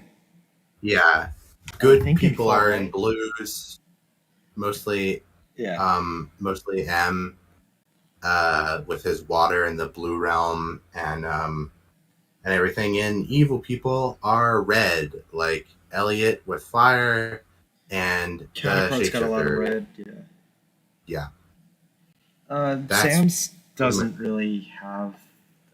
Sam, yeah. I guess you could say purple and green come to mind. Yeah, it's cool colors. So it's sort of similar to blue, but not. It's not the same. The only Sam video is Society, which is kind of a mess in the color scheme department, but it is mostly green and purple. So it works out. I'm kind of glad there wasn't a second Sam video because the first video was just a mess, but not terrible. Not like an unwatchable mess. Like there weren't a lot of It could have been so much worse. I could have put scrolling JPEGs of trees. Yeah, I could have done that, but I didn't. So it's not terrible. It's like a 4 out of 10. Not awful. But yeah, M's real name starts with M-A. This is a thing in Checkmate. Checkmate. Yeah, before M signs his name, and then before it blacks out, there's M-A. And then that's what started the whole guessing M's name thing. Which I did. People thought it was Marvin for a while, and I thought that was pretty. I thought it was Marvin for a while, but it was Marco, and I had a list of 50 or so names that could be M's name, and I whittled them down until I figured out which one it was, and it was Marco. But yeah. That's where that comes from. Yeah. They'll go profile pictures. New level, yeah. There's a lot of profile pictures that Beta 95 used. Most of them Sakura used to change the profile picture a lot. Not archived. Yeah, I think a lot of them are lost forever. Yeah, that's okay. I used to archive your profile pictures on Discord, but I stopped, so I don't have any of them anymore. I think the one with St. Lucis that's just been around since Midnight Fox is probably the best one. Yeah, it's been around for pretty much since season 2, and then the current banner has been around for a while as well. Oh yeah, the banner sucks, but I'm not changing it. It's all right. I feel like it might be better than the old banner. The old banner was a very low bar. Yeah, I think the old banner is similar. It was what was. No, it wasn't. So there's the banner of Betaverse Dev was one of the planned banners, but it wasn't actually ever the banner of Beta 95 because it was the wrong proportions.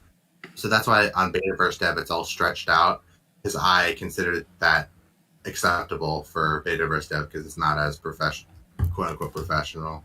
Right. It doesn't matter to me.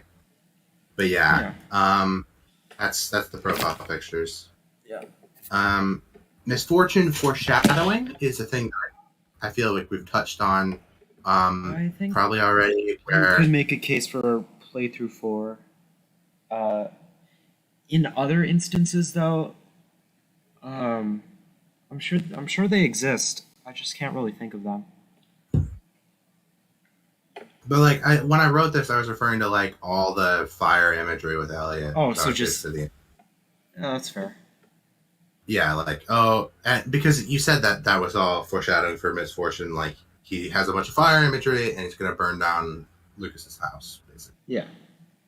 Um, that is that. Misfortune Blue is such a Realm. bad name for the video. I just realized. Yeah, That's okay. it's all right. It's it is what it is. Blue It's Realm. pretty all right. Blue Realm is just where M lives. It's I think it's straight up explained probably in an episode that it wasn't when this was written.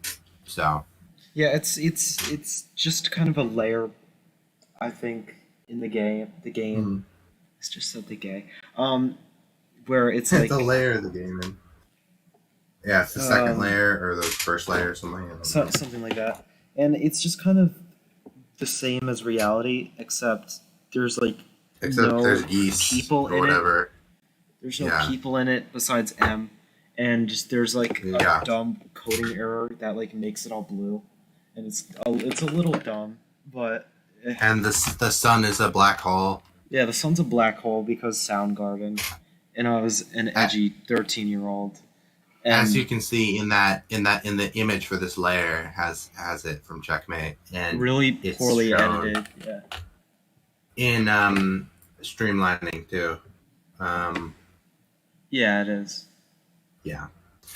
That's the Blue Realm. I'm back live streams. I don't know why these are lower. They technically have more views, but they're just another set of live streams that are even less important. I think it's Is that- lower because I think they're one part of it unlisted, is right? lost or something, right?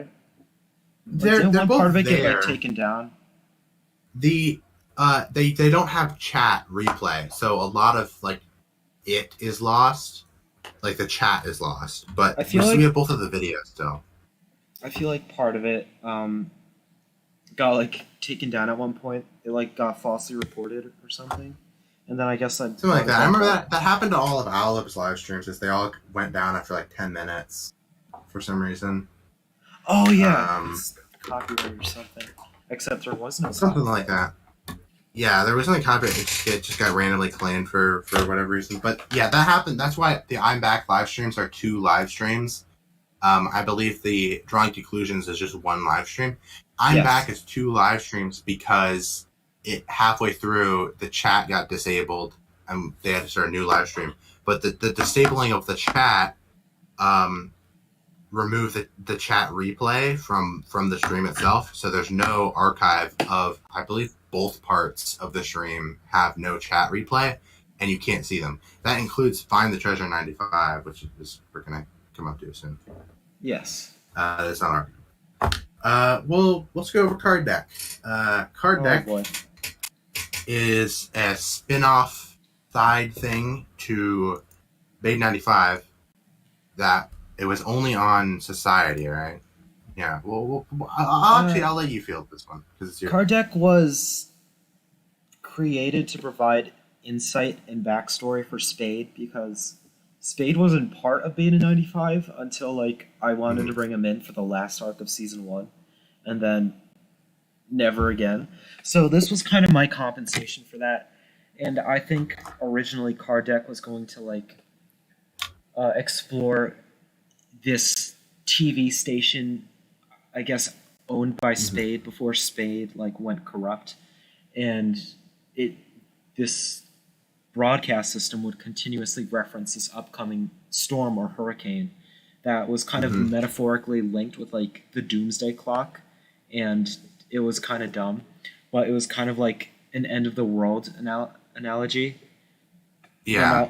Not really the end of the world, like the downfall of society.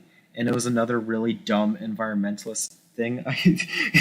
Because I think at the end of part 2, there's like the cartoon segment with like Harry the Hedgehog, where like he like goes on my God, vacation Harry. and his Yeah. horse gets like cut down and it's bad. And It's really it was like the really most bad. generic analog horror series I've seen. It's really not good at all. I notoriously dislike analog horror, and this was Yeah. kind of my spin on it, and it was bad and generic and brought nothing new to the table. I also just kind of wanted to like, I this is coming up later, but it was Cave of Shadows, and also like Mushroomland TV, vaguely, very Mhm. vaguely, Yeah. because Mushroomland TV is actually like one of the best things on the internet, and no one else realizes it except for me. But that's a topic for another time. Yeah. I got about 70% of that. Yeah, it was something.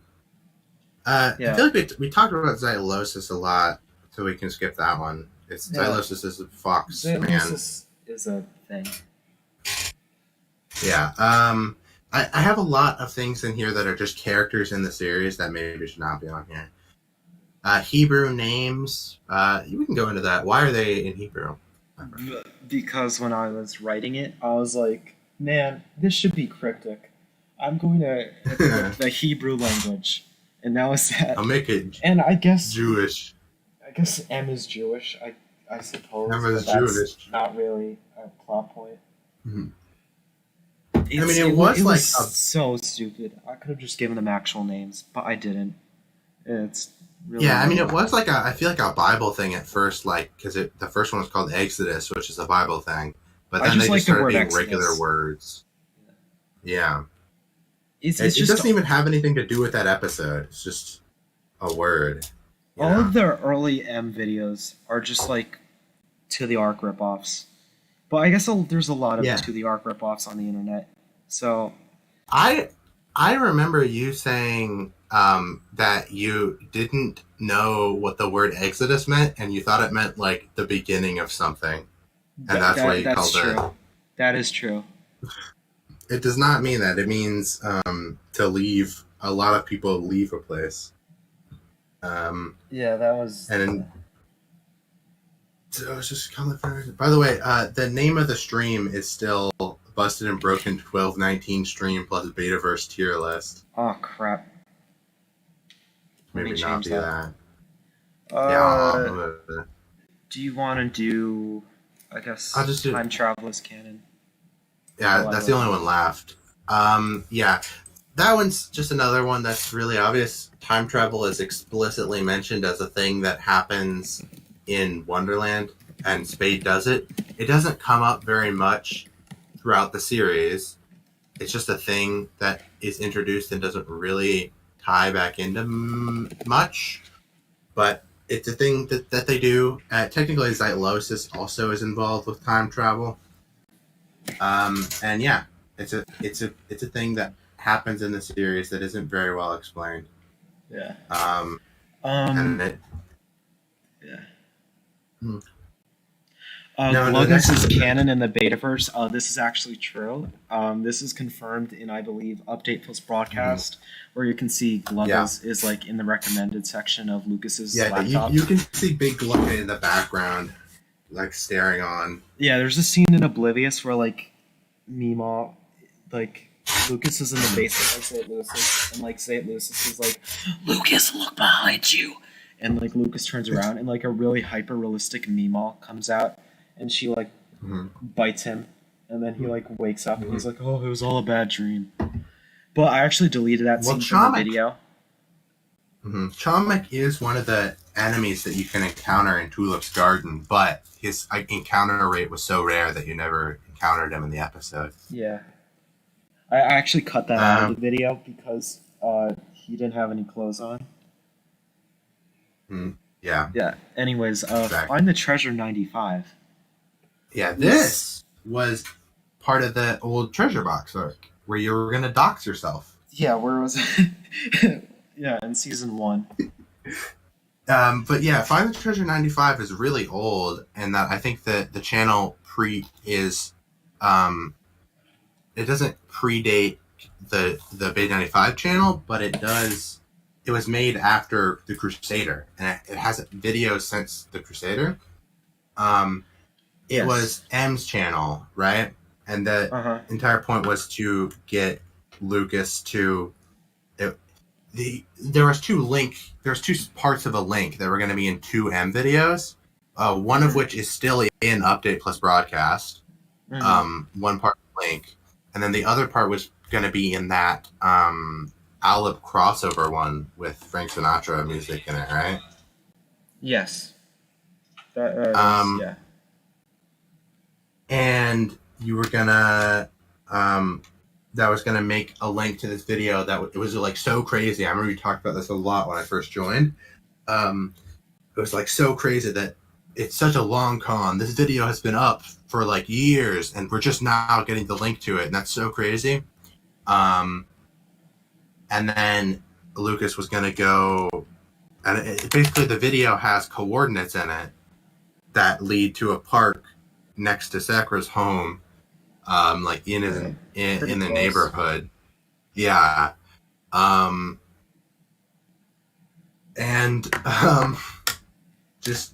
Just post those online for everyone to see, and then Lucas was going to go there and find basically the same box as the treasure box. Yeah. And that was like the first. There's like 3 different versions of the treasure box. Yeah. The second one you were going to find it in an antique store, but that got canceled because you hate old people. COVID rolled around and the antique store was closed.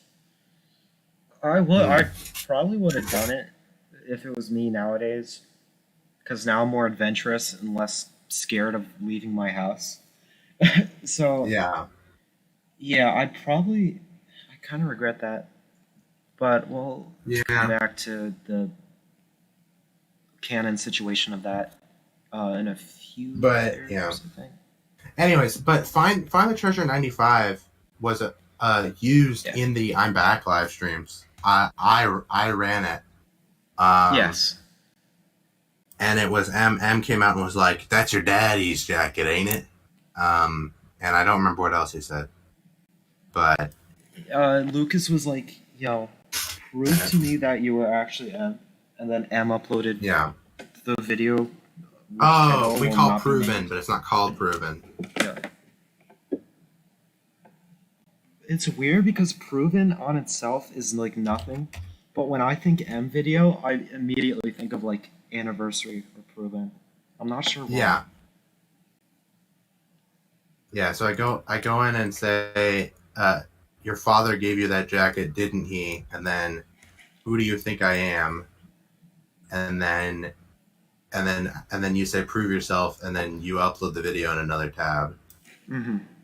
And then I say, it's been fun, but now I must go. Best of luck. And that's about it. Yep. I didn't plan things out very well. Ever. Yeah. But yeah, Proven is called The Rescue in real life. And yeah, it's all right. I think, isn't it no, hold on. Isn't Anniversary the first episode that you made with Headfilm? Anniversary? Yeah. Oh, Hit Film. I think that was Counterpart, right? Yeah. No, it wasn't Counterpart because I remember this. No, Anniversary I remember making in U-Cut. Because I said for many years that I definitely remember being on my grandmother's couch at like 1 a.m. in the morning making Anniversary on my phone. In Hitfilm or U-Cut? On U-Cut. Okay, because I maintained for many years that Counterpart was the first video made in Hitfilm. And that's true. Constantly. Okay, yeah, but for you guys were like, no, it was Anniversary, like a million times that it was Anniversary. Yeah, and I mean, I could kind of see it. It does look different, but I was just saying that because the M videos get like a lot physically darker after Counterpart. And I remember you talking about Counterpart was the first episode where you seriously used it. Yes. But Anniversary might have been like the transition point where like you made it maybe even twice, or because I do remember you like posting screenshots. Okay, here, I don't remember now I don't even remember what my position was. So I'm gonna look it up in the server and see if we wrote something about that.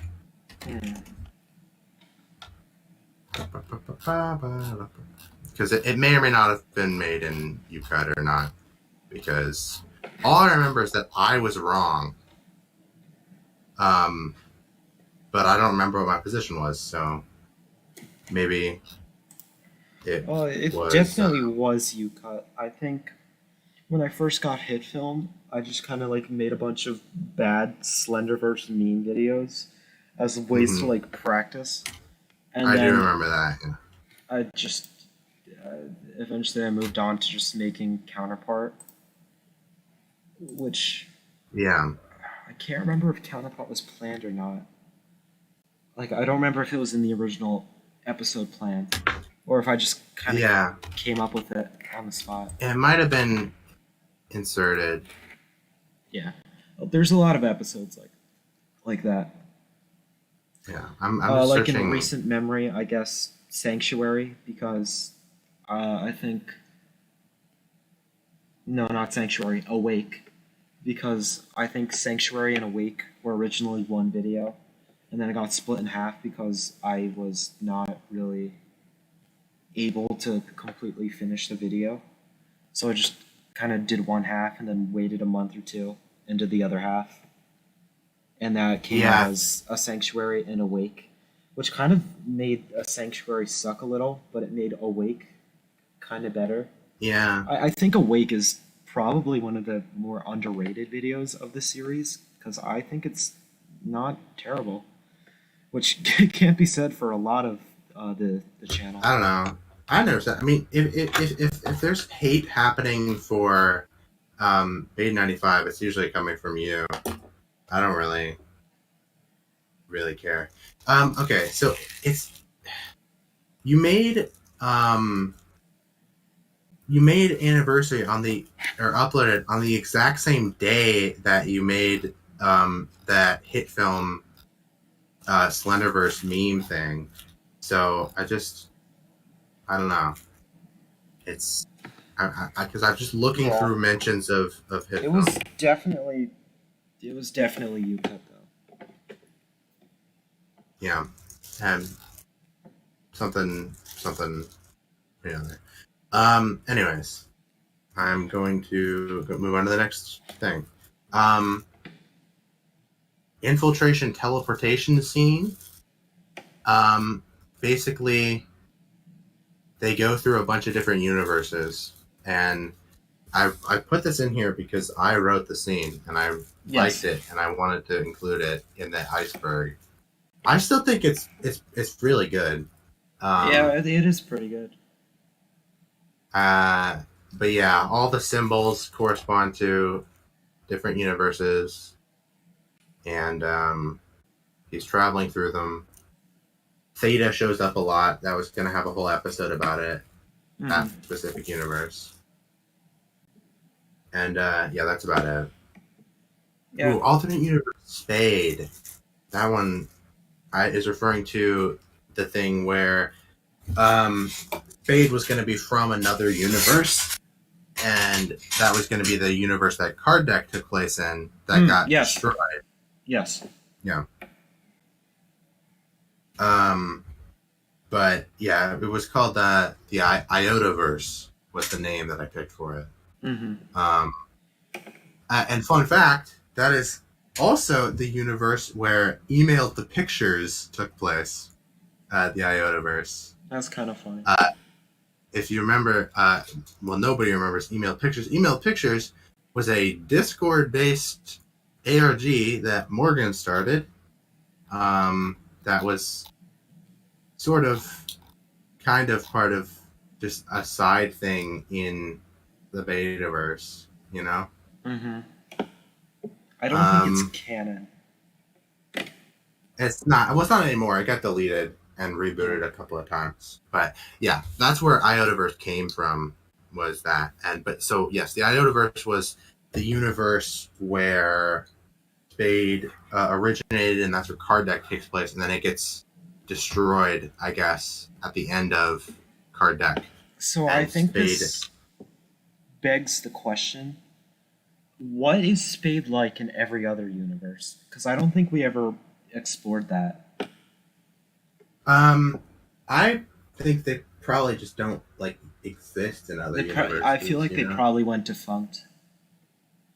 Yeah, the only one that like because they sort of are across multiple universes they operate. Same thing as Insurgents. There's only one Insurgents because they are a cross universe thing. But I assume that other versions of Spade sort of existed. I think that I had a whole thing written out. Maybe I still have it written out with the backstory of Keystone. Was that Keystone? But it had a whole thing there where like Keystone was from the Betaverse, like the universe called the Betaverse within the Betaverse,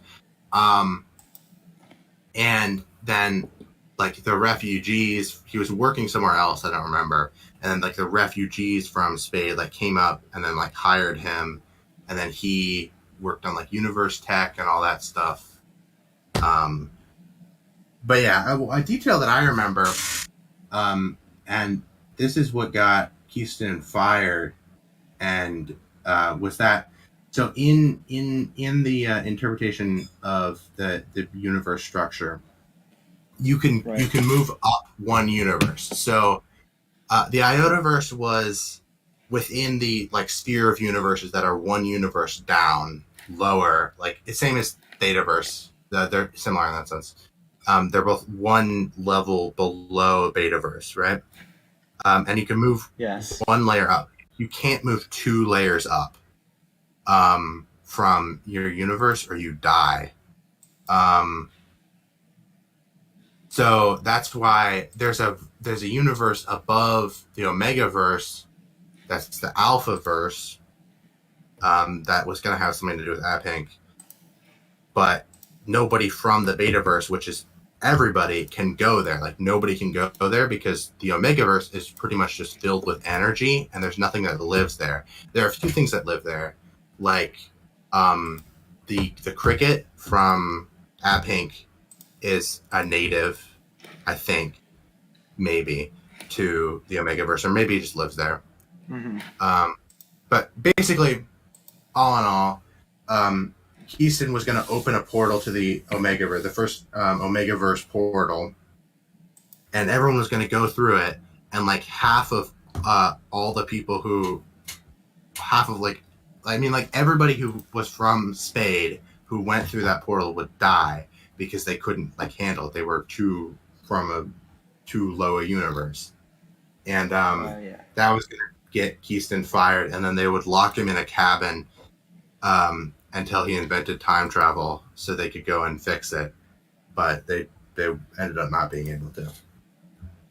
That was just a thing that I wrote. It like doesn't have anything to do with canon, but that is a thing that I at one point wrote. Let's go on to the next one. Interesting. Galaxy, Zem's brother. We could skip over that. Venatus text to speech. Oh yeah, I remember. Welcome to Venatus headquarters. Welcome to Venatus headquarters. Valued customer. I can't even remember the voice of the website it's from. Let me actually. I think it's like ctsspeech.org or whatever. Let me just check. Because there's 2 sites I think it's from. Nail US. Welcome to Venatus headquarters. This is a test. Is this it? Welcome to Venatus. No, this is I'm thinking of the counterpart. Yeah, hold on. I'll search for it. But yeah, TTS Reader? No, maybe. Yeah. No, it's not that. Try to search for TTS and just showing TT. I don't want to see TT. TTS tool? No.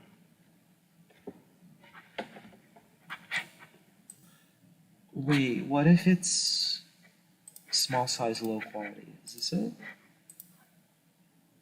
Welcome to Venatus I found it! Yes. Yeah, just as I found it too. Text-to-speech.org, Yeah. to speech.org. Yeah, Small size, low quality. male U.S. low quality is welcome to Venatus headquarters.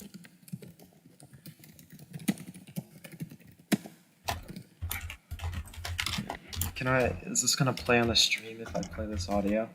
I I have no want to idea. have sex with your mother. Here, I want to have sex with your mother.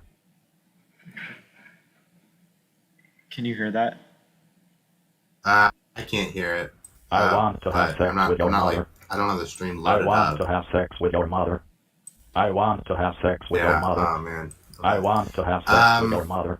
Yeah. I want to have sex But with your mother. I remember I had a lot of things. If I was, what I should have put on here, because I should have put like more theories that would have been more fun to discuss on here. I was like really strict on stuff that could. We can That was bring like- up stuff along the way. But yeah, my big theory was the Venatus text-to-speech man is self-aware. It's an AI.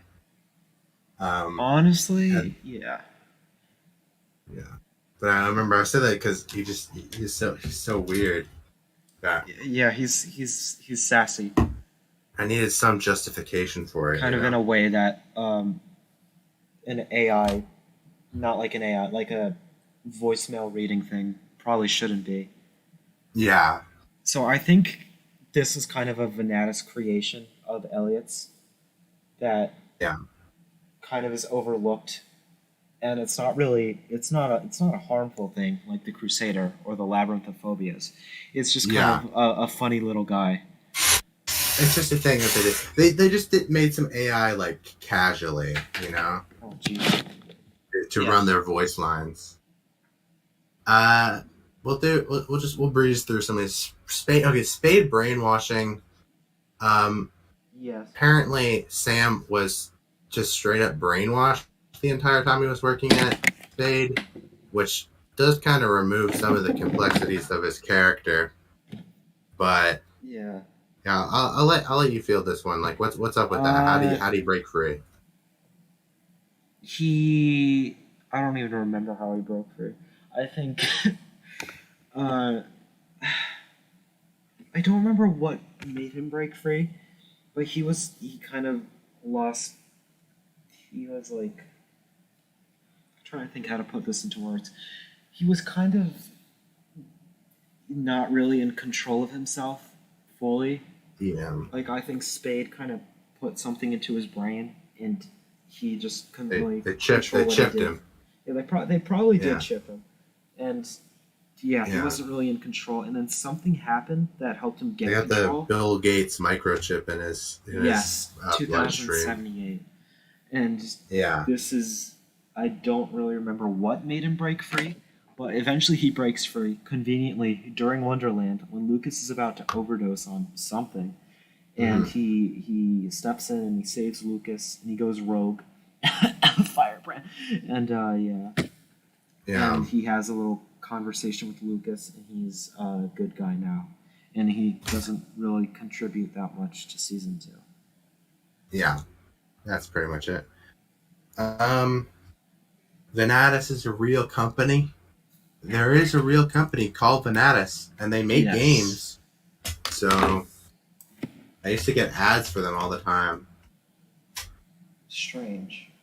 I didn't even know that was like a thing until like after the episode Venatus came out. Yeah, so I looked it up. But yeah, Venatus means chase in Latin or something, What? No, it or doesn't. game or something. Yeah, something. Yeah, Like that. it means game and chase, like the same thing. It has two different That's meanings in Latin. alarming. Samuel has been captured. I like that I use his full name. This was at the point where he stopped typing in society. It's unclear at which point he died. Because some of it was just him being lame and like not caring at all about the server. Yeah. But yeah, the last time we talked was September 2nd, and he said this week's task will be hosted tomorrow. Yeah, September and then, 2nd, 2020. And then he 6 months never later. talked again. 6 months later he dies, which kind of Yeah. sucks. I think the So that means- excuse that came up for that was like, the shapeshifters like intercepted his Wi-Fi, like DDoSed him. Dude, they shoot through his phone wires, and he couldn't post on Discord anymore. Like he's like this tech master, but the counterpart is just like no, and they like DDoS him, and that's it. It's over. Dude, yeah. And he's They just like doxed locked his in IP a, address. he's like locked in a dark room for like 6 months. Yeah, and then he dies. Yeah. But yeah, I think he just canonically just stopped caring about society. Like he was like, I have more important things to do. I guess so. Yeah. Yeah. But yeah. Gray. Gray is of course our good friend who is part of the Gluggus team. That's what this line of the iceberg is sort of referring to. Yes. Is Gray. Yeah. Yeah. This is another card deck thing. The person from card deck is called Gray. Wasn't there like another card deck dude? I forgot their name. Ashton. They're Ashton. So right Gray on. was like the good dude, or the good person. I just misjudged Gray. the character. There's like And- good cop, bad cop. Yeah, Ashton was like, haha, I hate you, or something dumb. Mhm. And they just kind of like, as the series went on, they would like fight back and forth over control of the broadcast. It was kind of dumb, and neither of them Nice. had much of a character development at all. They were just Yeah. kind of like two little goobers. And yeah, Gray was cool. Like not good. They were fine, I guess. Yeah. Society is an allegory for Plato's Cave of Shadows. I remember this. There's not really much to this other than the fact that it's called Society, and Sam was always talking about like stupid experiment stuff. Like, I've started an experiment to enlighten the minds of the youth or whatever.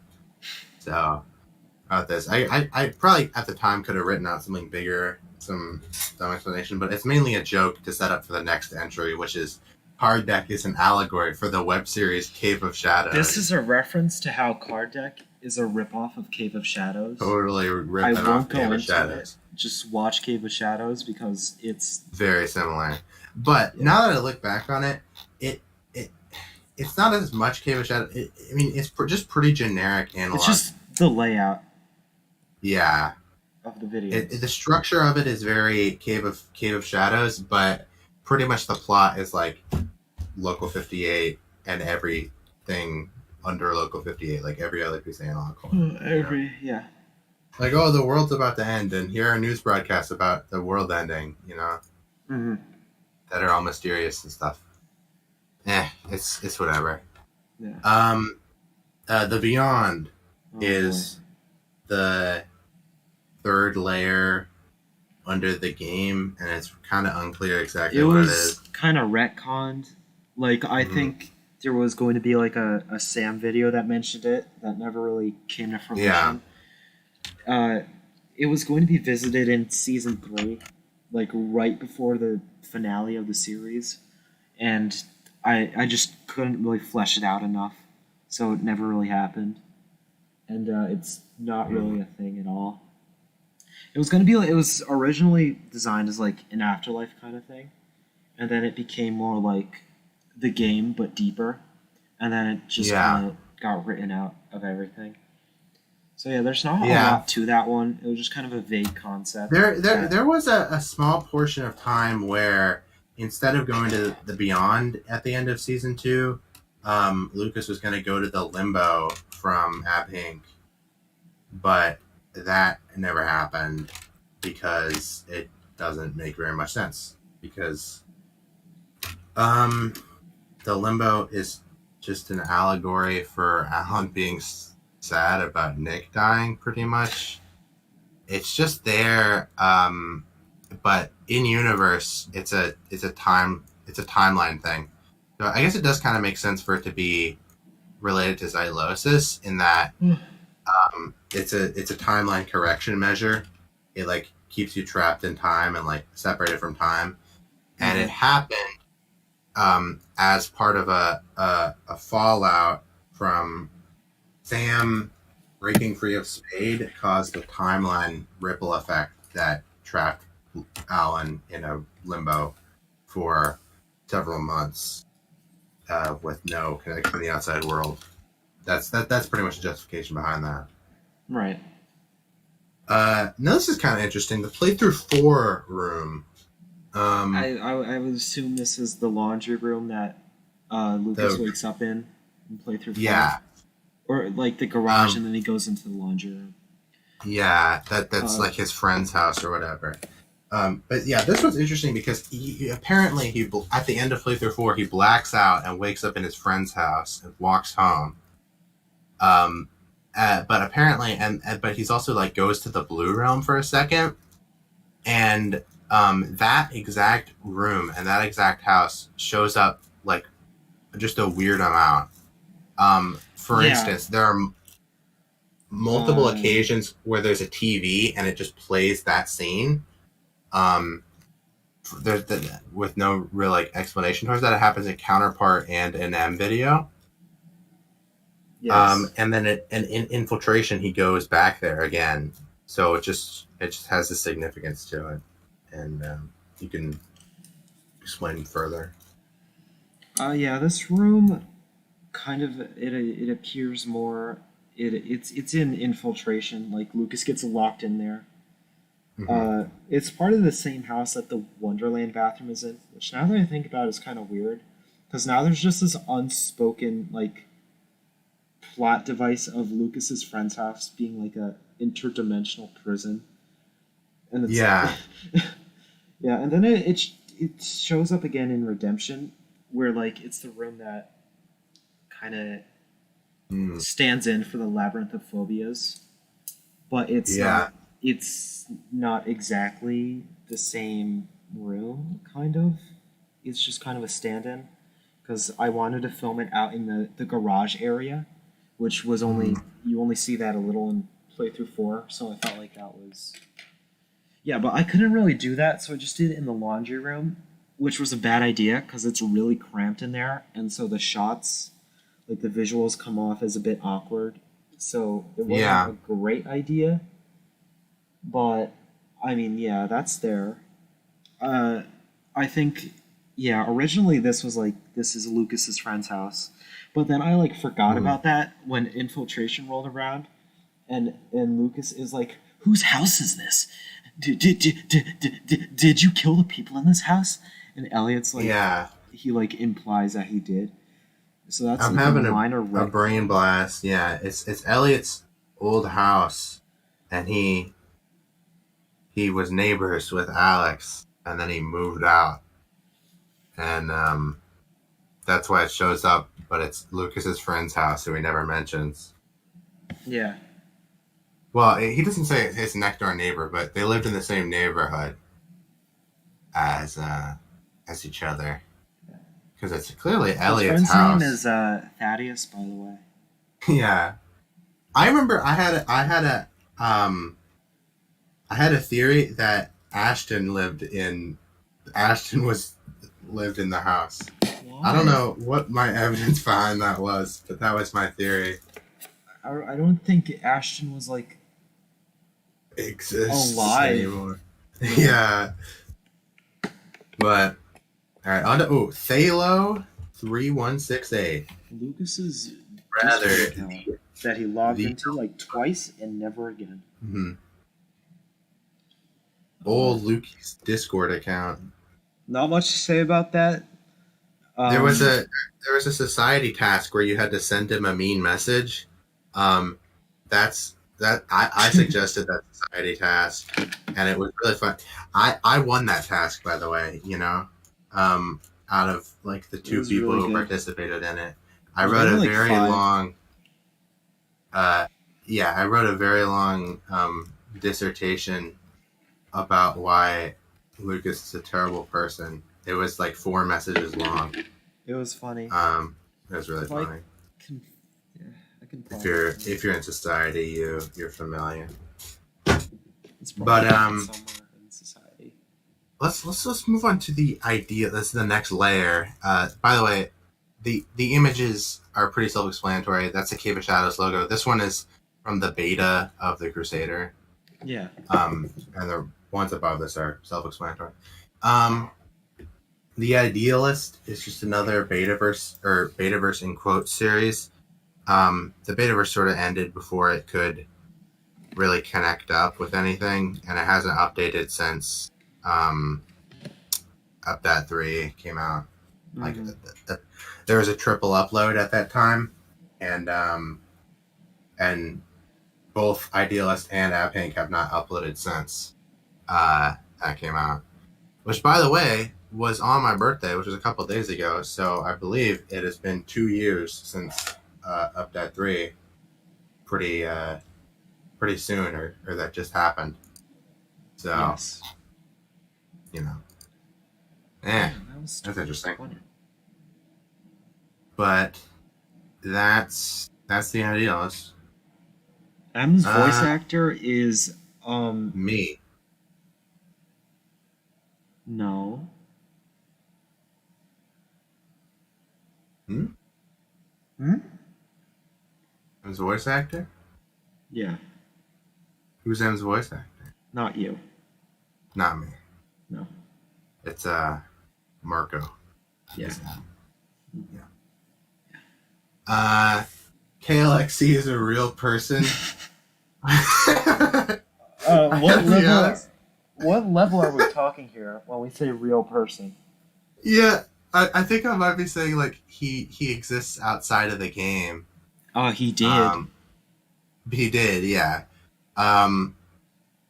But it just kind of sounds like I'm saying that he's exists in real life. Yeah. So I don't know. Yeah, KLXC is the only Well, Betaverse character KLXC that exists is in real life. Adam Rosner. So technically, yes. That's true. That's canon. Yeah. The Blue Realm is an area in the Crusader is technically true. That's the way I worded it. Is that it's all they're all part of the same sort of pocket dimension, whatever. Mm-hmm. Which we went over with the Beyond. Yes. Alpha build of the Crusader is what's shown here. That's not even a real thing that like is in the series. That's just a thing that I have. Like I have an alpha version of the Crusader. Mm-hmm. That's just really bug. So I have two. One of them is just really buggy and sucks, and the other one is like a expanded version that has like an extra boss and like more enemies and such. Crusader's Quest is the alpha version of the Crusader. Right. There's really nothing about it in the series, but it's a thing that's brought up some amount of Might times. get released one day. Yeah. I mean, it's completed, so I might as well just... Yeah, I don't see why not. Yeah, we'll release it the day Reflection comes out. Sure. M is a figment of Lucas's imagination.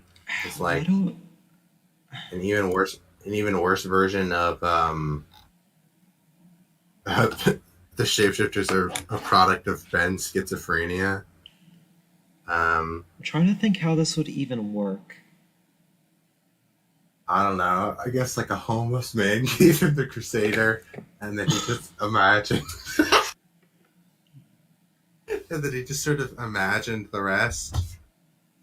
I mean, That's... yeah. That's This is certainly something. Adventures with LWB is based on a real story. This is true. That's true. By the way, I had a friend who thought that Adventures at LWB was real for a while. Oh, you should tell us that story. Okay. So I wanted to show a friend Adventures at LWB, and the first episode I showed him was this deleted episode called Threat, which was just Ben sitting in a room just like whispering and like I'm gonna kill you or whatever, and and my friend was just like really concerned, like he thought it was real, and I didn't tell him that I knew the creators and that it was fake. And I just watched a bunch more. Just watched Alib. We watched it during PE, on the on the treadmills. So about about half of the views for a lot of Alib episodes comes from a treadmill, smart treadmill with a internet feature. That's awesome. Yeah, it was pretty funny. But then the channel got deleted, and we never watched it again. M is Alex Orwell. That's interesting. Yeah. I mean, it technically could be true. I can't think of a motive for Alex to disguise himself as another person. Yeah. Unless maybe he genuinely believes he is someone else. Yeah, but I mean, technically, he it's not like he reveals his identity when he meets Lucas as the bartender. No, it's just the bartender. Yeah. Um, That was really stupid. Elliot murdered M and he's a ghost. Technically, kind of true. Yes. Depending on your definition of ghost. Like, he's... I guess he's a ghost, but don't say he's a ghost, you know? Yeah. Like, he fits like a metaphorical definition of a ghost. Yes. He and Noah, because they're people that were killed, but they live on as sort of non-corporeal entities, and M more than Noah, because M like lives in like a purgatory realm, and he can like go into our world to briefly interact with things, and then he has to leave again. So it's pretty pretty classic ghost stuff, but he's not literally a ghost. Yeah, I'll be back in 1 sec. Let's just crap. Well, the old sack is gone. Ooh, AI built crossover is. Sorry, I need to just shut my air off. It's so cold in here. Okay. You back now? Yes. Okay. We're going over Moxie. Moxie is the name of the phone girl operator from Venatus. Part of the and her name is revealed at the end of playthrough 11. There's a list of people who are trapped in the game. So that list is Alex, KLXE, Moxie, and I believe it's like Chris and Bill are the names of the other Venatus employees. Yeah. Although they used to have cooler names. They're like Trevor and Adrian or whatever, but it ended up being Chris and Bill. And it's so funny because they're the only ones in the entire they're the only ones in the entire series that have like normal names, because everyone else is named like Alroy or like Jenkins or whatever. Well, I didn't name him Jenkins. I don't even know where Jenkins came from. He's just Jenkins. Yeah. The key smash starts with a J. I'm just trying to think of other. Yeah, but they're like, I'm Mr. Walsh or whatever, and it's so none of them have normal names, but then there's just Chris and Bill. But yeah. Funny. We already went over Ashton. Oh, never mind. Yeah. Okay. Do you want to dig deep in the AI builds crossover? No, because there never was one. Like, I was going to get the creator of AI builds to voice Elliot, but that never came to fruition for one reason or another. He ghosted you. And I'm very glad it didn't, because eventually I would have to not have Elliot talk anymore, because it would be impossible to squeeze voice lines out of. It's just a very unreliable person. I'm glad that he didn't do it the one time and then ghost you, you know? That would be terrible. But yeah, I remember we had some chats, and I'm not fond of the man, basically, to boil it down to brass tacks. Yeah. But yeah, he does that. He like offers to do work and then he just doesn't do it. But yeah, there was never but technically I think what I was referring to is that AI Builds the channel showed up in the Premiere chat for streamlining and just sort of was there. It was like, what's up? It's me, famous YouTuber, AI Builds.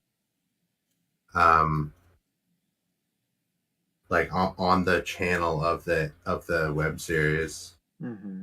So technically that happened. But there was never a official crossover or talks of a crossover ever. No. Playthrough Thank 4 God. on the TV is a thing that I brought up. But basically, in literally every scene where there's a TV, Playthrough 4 is playing on it.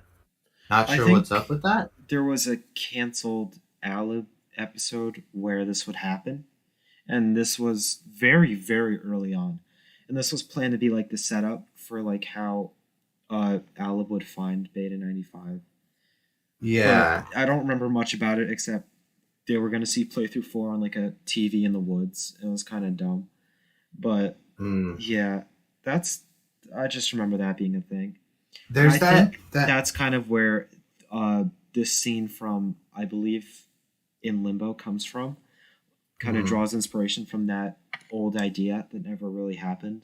It was that and Counterpart. It is in Counterpart. Yeah. So I think in Limbo Maybe might just be a Counterpart reference to comes Counterpart. from that. I honestly I can't remember. But I feel like that might have been like either foreshadowing or a reference, and then the thing in Limbo was just a reference to Counterpart, I think. Yeah. But I did not know that. But yeah. And just because I don't think this is on the thing, there's a technically a lost M video that was on Olive. The bike video where it's like, I'm gonna it's me, Ben's gonna die, and then that's sort of the entire video. And it's not up anymore. I think it's deleted. Sent but from you my can see Android phone. Yeah. It's in vertical. It's literally in vertical. Yeah. And yeah, it's pretty funny. I feel like we made a bunch of jokes about that. Or just like, guys, Ben is in danger. Crashes bike. Just riding on a bike. It's really funny.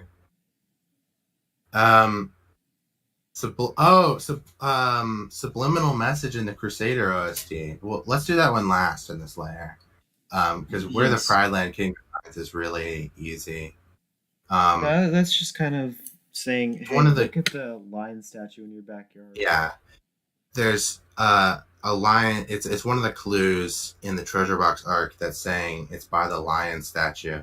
But I don't even know like where the quote Pride Land King comes from. It was from Twitter? No, one of the clue videos, I think. Like maybe the first clue. But yeah, I think it's like a reference to the Lion King. No. Like a Lion King reference. Yeah. Because that's where Pride Land is from. It's the setting in the Lion King. Yeah. Because Pride Land King is not just like a regular term for like lion. Whatever. Anyways, I want to talk about the subliminal message in the Crusader OST. This is a real thing. It's in Consolation, there's backwards messages in it, but if you couldn't they're tell. nice. Yeah, I might have like considered uploading a video where I transcribed them, but I didn't. But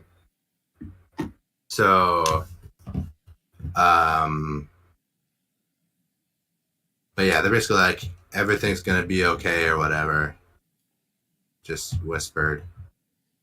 Uncomfortable. And yeah. It is rather uncomfortable.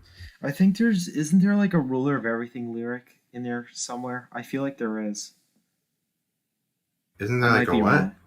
Isn't there like a ruler of everything lyric in there? Probably. I feel like there is. Unfortunately. Maybe I'll upload that to Betaverse Dev soon, like when I think about it. Because it's a pretty easy video to just transcribe the messages. Mm-hmm. But onto the next layer, the next deep dark layer. KLXC is an advanced AI. What do you think about that? I don't hate this theory.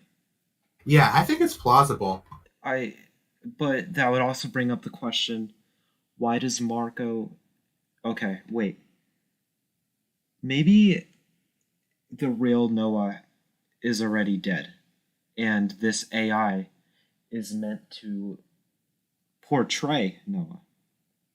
Yeah, That's why interesting. he's a little funky, and why he kind of acts a lot like a video game character instead of a real person. Yeah, because I was just thinking, like, before, like, the Noah reveal. Like, honestly, I might consider this canon. I'm not really sure. Like, I think this is plausible. Yeah, because he doesn't act like the other souls. No. Like, nobody else trapped in the game has amnesia, but he does, and he only... Yeah, it's just because he shows up, and he's really confused as to what to do, and he's obviously been acting as the narrator the entire time, and he just has a vague idea that he wants to, like, find his brother or whatever, and he needs to go to the West, but he has, like, no memories, so it's really just like this is some sort of AI, you know? Yes. Big 95 is a Christian mythology allegory. Oh, man. Oh, I remember this being rather popular. Basically, the first video is called Exodus, and that means that Lucas is Jesus. Yes. Yeah. Basically, Lucas is Jesus, and Alex is God? God. Yes. Or, yeah, and M is Moses. M is, yeah. And Elliot is Lazarus. Oh, that works too. Alright, and Counterpart is Lazarus. Yeah. Do you know? No, I don't Lazarus? know. Yeah, I only know Lazarus from The Binding of Isaac. Like fallen angel. I think Lazarus is a guy. Because I think... Am I wrong? Am I stupid? Did I not read the Bible? No, I didn't. Lucifer is a fallen angel. Lazarus a fallen angel.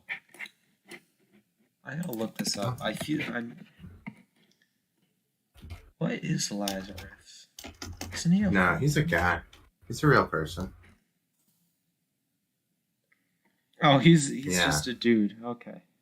He's just a guy. You're probably thinking of Lucifer. I was thinking of Lucifer. Yeah. So Elliot is Lucifer. And Counterpart is the Beelzebub. Yeah. Yeah. Mm-hmm. Yeah. And Sam is John the Baptist. Boom. Yeah. Oh, Venatus human experimentation. This is literally a thing from the last iceberg. But I don't. Not much to add. They're putting people inside the game to me counts as human experimentation. Mm-hmm. Lucas Orwell's friend lives.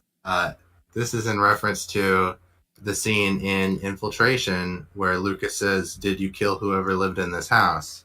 And it's left vague. So this theory states that he is alive. Yes. That's it. There's literally no details on who this person is. So you can put literally whoever you want in here. Not well, you know what? Established. This person is Alan. This person is Ben from Alan. Could be anybody. It's Balin. Balance. Yeah. Yeah. Um. The Blue Realm is So- hell. I mean, the bottom circle of hell is frozen over. Is what they say. But it doesn't really resemble hell all that much. No, it Just, doesn't. it's It's more of like a. You could really say it's purgatory. I think the if you Blue wanted Realm to. is a fine place to be. It's just very lonely. I mean, it's pretty much a literal purgatory. You know, It like, is. It's a purgatory. You know, you just wander around sort of Yeah, it's not forever. awful. It's not a bad place to be. It's not like deprecating or unhospitable. It's just kind of there's no one around, and it kind of sucks. It's like Yeah. mildly inconvenient. Yeah. Sakura 60645. Be sure to add that's Sakura's actual account. Is M's Discord. What do you have to say about that, Sakura? This is 0645? actually true. If you take the last letter of every message I've sent in society, you will get M's last name, which is Very Store. long. Yeah. Yeah, because I've only sent 1, 2, 3, 4, 6 messages in society, of course. Yeah. Yeah. But That's this was just just a thing I made up to justify why, because society made the transition from being an entirely in-universe thing to to just an out-of-universe thing. Because Sakura just posts in it like a regular server and like announces like streams and stuff and Betaverse dev videos. But this is the explanation: is that it's M actually who's Well, I don't hate the idea. named himself the Beta 95 Hired and has a bunch of pigs as a profile picture. Yeah, that's All right. This is second to last the layer. second to last Actually, layer. pretty much the last layer. Pretty much the last We're one. not just acknowledging the last one. This is the last layer. Shades of blue in M video thumbnails. I made a thing about this I where remember that. the shades of blue. I feel like I have an image that has actually the shades of every. Oh yeah, average. I'll send it in. This is a thing I made where I took the average color for every. Do you have it? Yeah, I do. I'm I'll trying put to it on send it, screen. but yeah, okay. God, the upload file feature is breaking. All right. Here. This is the average color for every Betaverse thumbnail, but that top one is Beta 95. Or maybe I think that might be. I'd have to count it. It might be Beta 95 Season 1, Beta 95 Season 2 up until that point. But yeah. Well, here's that. That's but basically if you compare bookshelf. just the M videos, they get a lot darker. You can see actually all the videos just get way darker over time. And then it sort of comes to a head at the end of Season 1.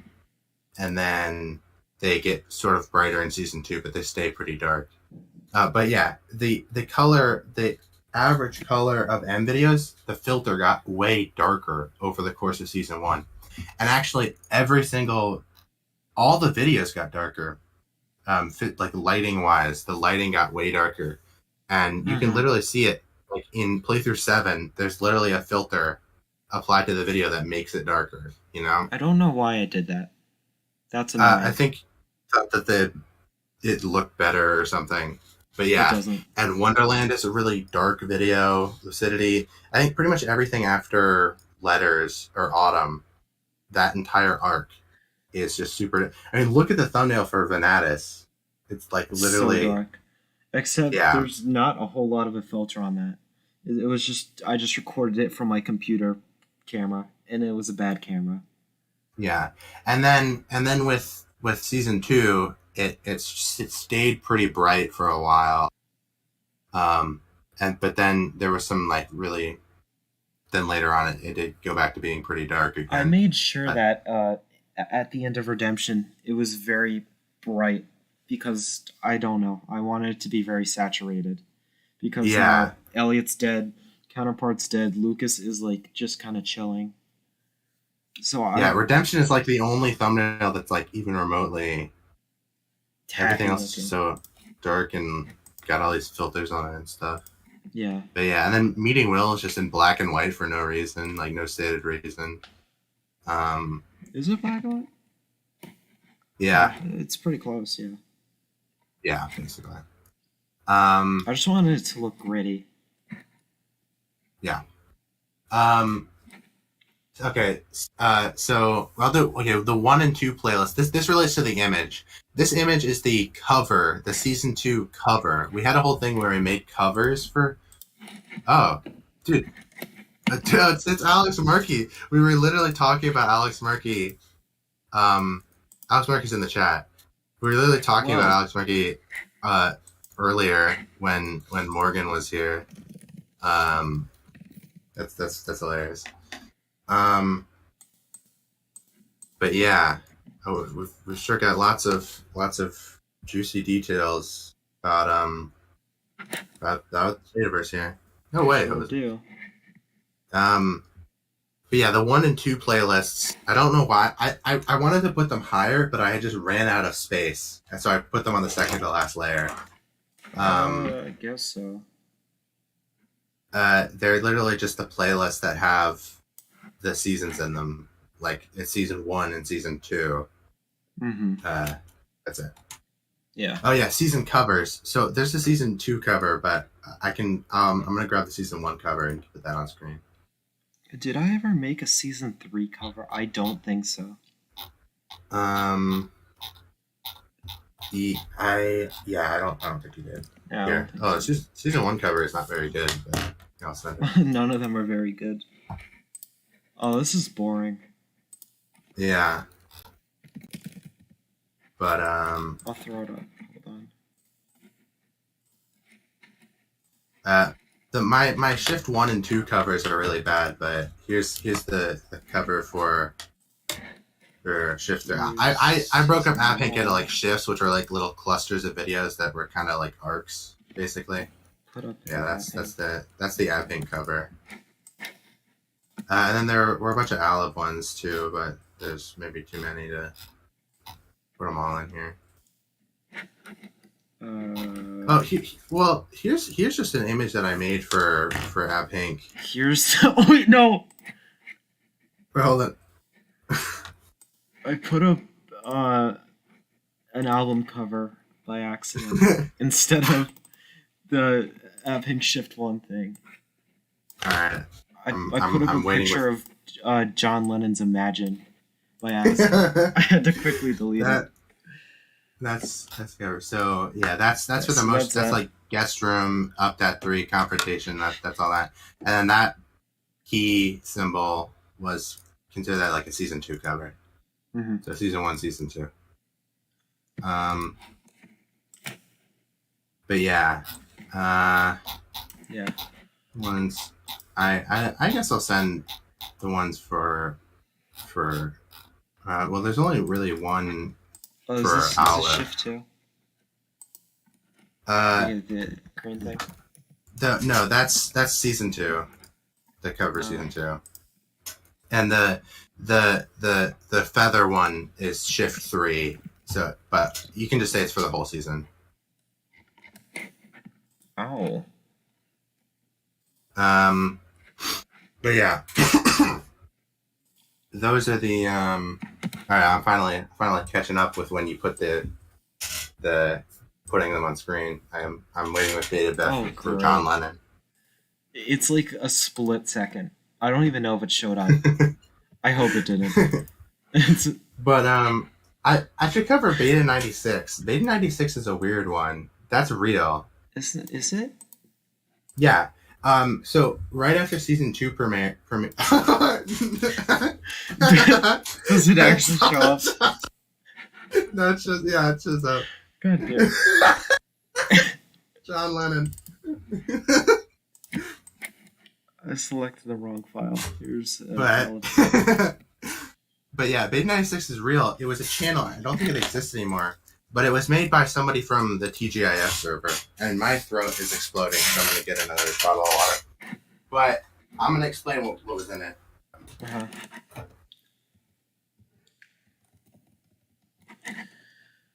What are we on?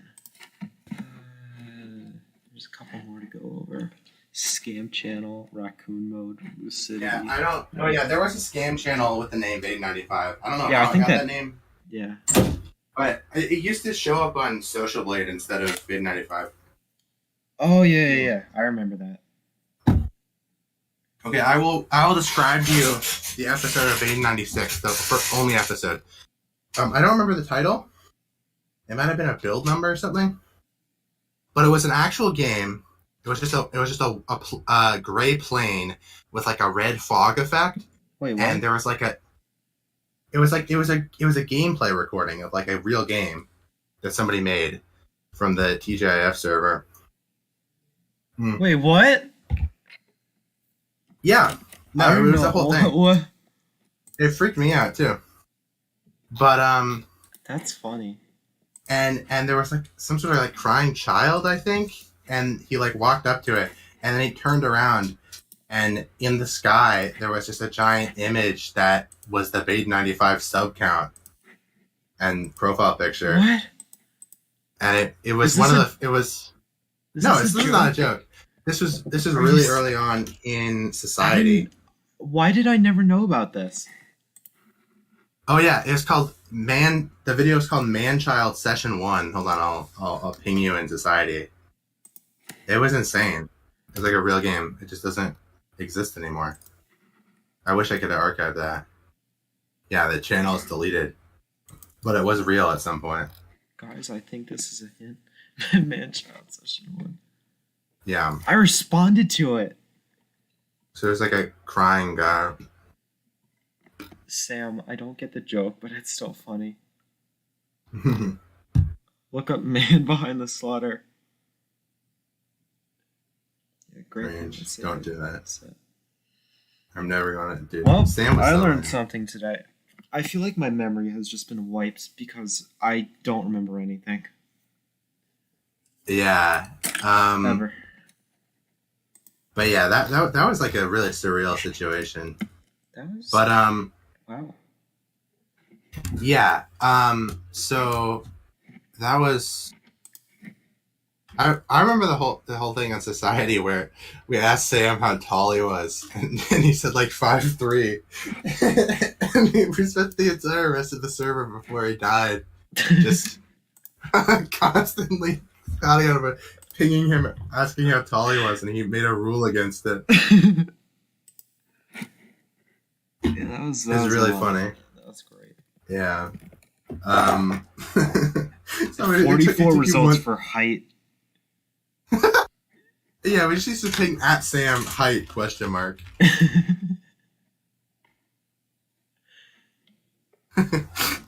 Yeah, we just got all the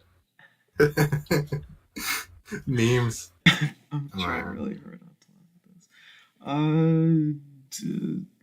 I actually got mad about this. Yeah, because it was your real genuinely height. angry.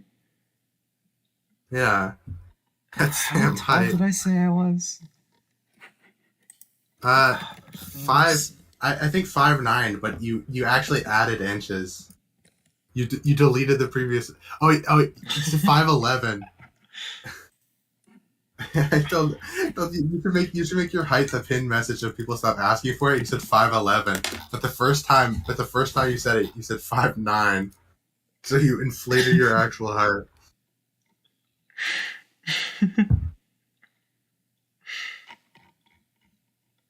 God. So funny. Hold on.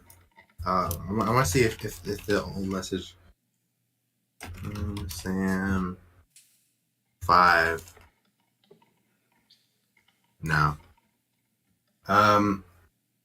But man. Okay. I'll say. We gotta continue with this. So we're pretty close in. Raccoon mode is the name for the playable version of the Crusader that's planned. Yes. About it. We already sort of covered that. Lucidity and Christmas update aren't canon is kind of funny. I think I wrote this because, for one, I feel like you might have just said that those episodes aren't canon in this thing as like a joke. There's no episodes that are not canon that are on the channel. Well, yeah. Deleted episodes don't count. They're deleted, but not deleted. Scrapped. Lost me. Yeah. Scrapped. Yes. Yeah. So I guess you could get by with Lucidity being like a big, huge dream sequence, because the it's entire just thing so is a dream. surreal and nonsensical and bizarre and bad and not good bad that you can just excuse it as like a dream sequence.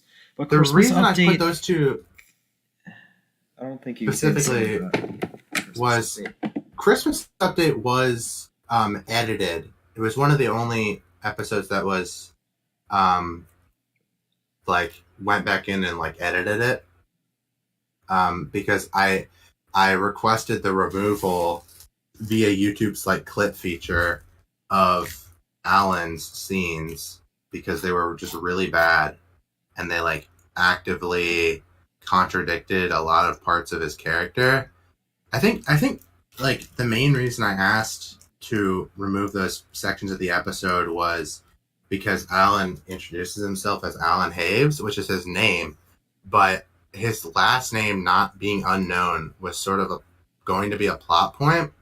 So I had to ask for that. But honestly, I just sort of, that was like the straw that broke the camel's back, but I really didn't want that to be there anyways. So it's just like, I might as well. Uh-huh. And I believe that was also during the same like conversation that we deleted a certain other episode. I'll find the DMs for that. Wait, did we? I think so. I think I was asking you to edit that, and then you just that certain episode. But like deleting and then the whole episode? Yeah. Oh, yeah. We of course would never have deleted a whole episode. I don't think we did that. Did we?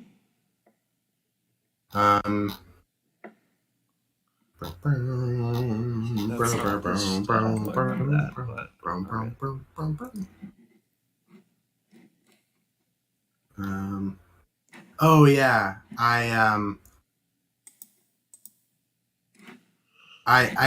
asked you to remove a specific line about the multiverse that was either a spoiler or wrong, and then you were just like, why don't we just delete the episode? And then we deleted the episode. That's fair. Yeah. Oh, god damn it. I gave timestamps for which line I wanted you to get rid of, but I didn't write the actual line. So now we don't know because the video doesn't exist anymore.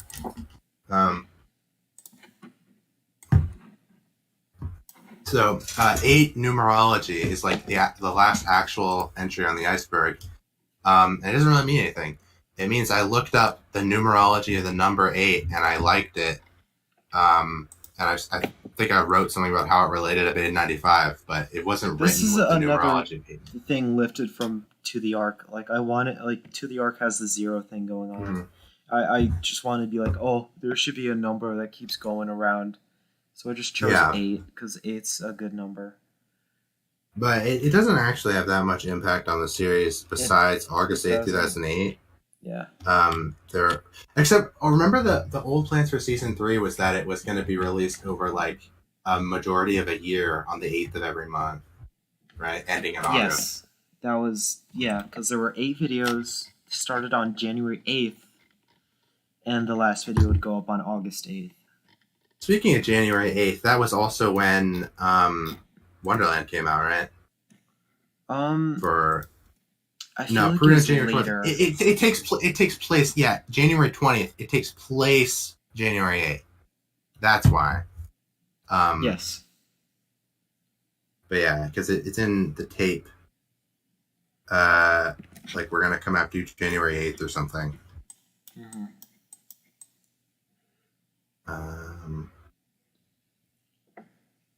Okay, I don't remember. But yeah. And that okay. So the last two are okay, guys. You made it this far, so it's only fair that you should know. Christ. Sorry, I was reading that, and then the stream delay lined up in such a way that as soon as I started reading that, Big Glugga showed up on screen. It was terrifying. But M's real name is not.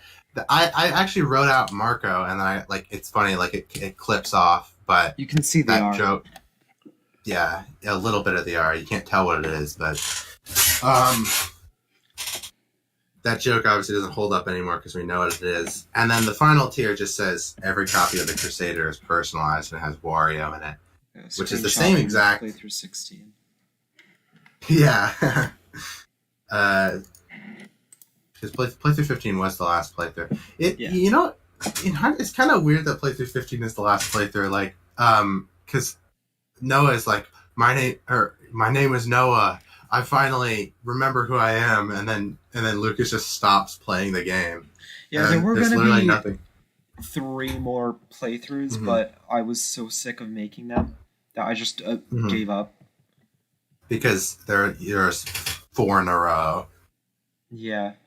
No, I don't Honestly, think anyone wanted another one. Nobody wanted. We all hated it. I think. Yeah. Probably should have removed playthrough 14 entirely, and then shortened playthrough 15. Yeah. To like, and so that most of it was like the cool Noah scene, which is the best part and like the only part worth rewatching, really. Yeah. I kind of wish there like the most replayed feature was on Bait 95, because it would be just all during that scene. Oh my god. But it would just be like 100%. That's the only part that people replay. I just watched But yeah. Big Glugga slither up on screen.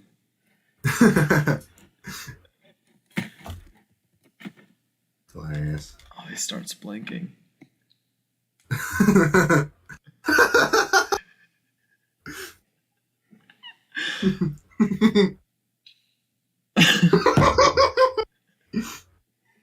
Can't look at Big Glugga. Oh, it's But, like a twisted game of peekaboo.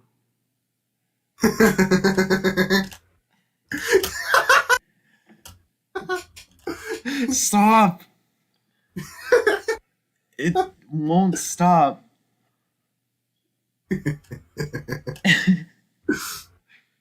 God. I'm just watching the Big playback Glugga. from like 3 minutes ago. But he's Yeah, gone. me too. Is he gone for good? I Thank God, Big Glugga. hope he's gone for good. But yeah. Yeah, I don't really know what else to add. I mean that's the end of the iceberg. That's pretty much it. Now you have to wait for the anthology streams in Yeah. August, maybe. I don't know. Eventually. Probably. Yeah, Reflection is coming out sometime. July. Yeah, I'm lazy. I gotta do lines for that apparently. Yeah, you do. Yeah, I'd be happy to help. That sounds like a lot of fun to do. Yeah, looking forward to it. So look out for Reflections in July.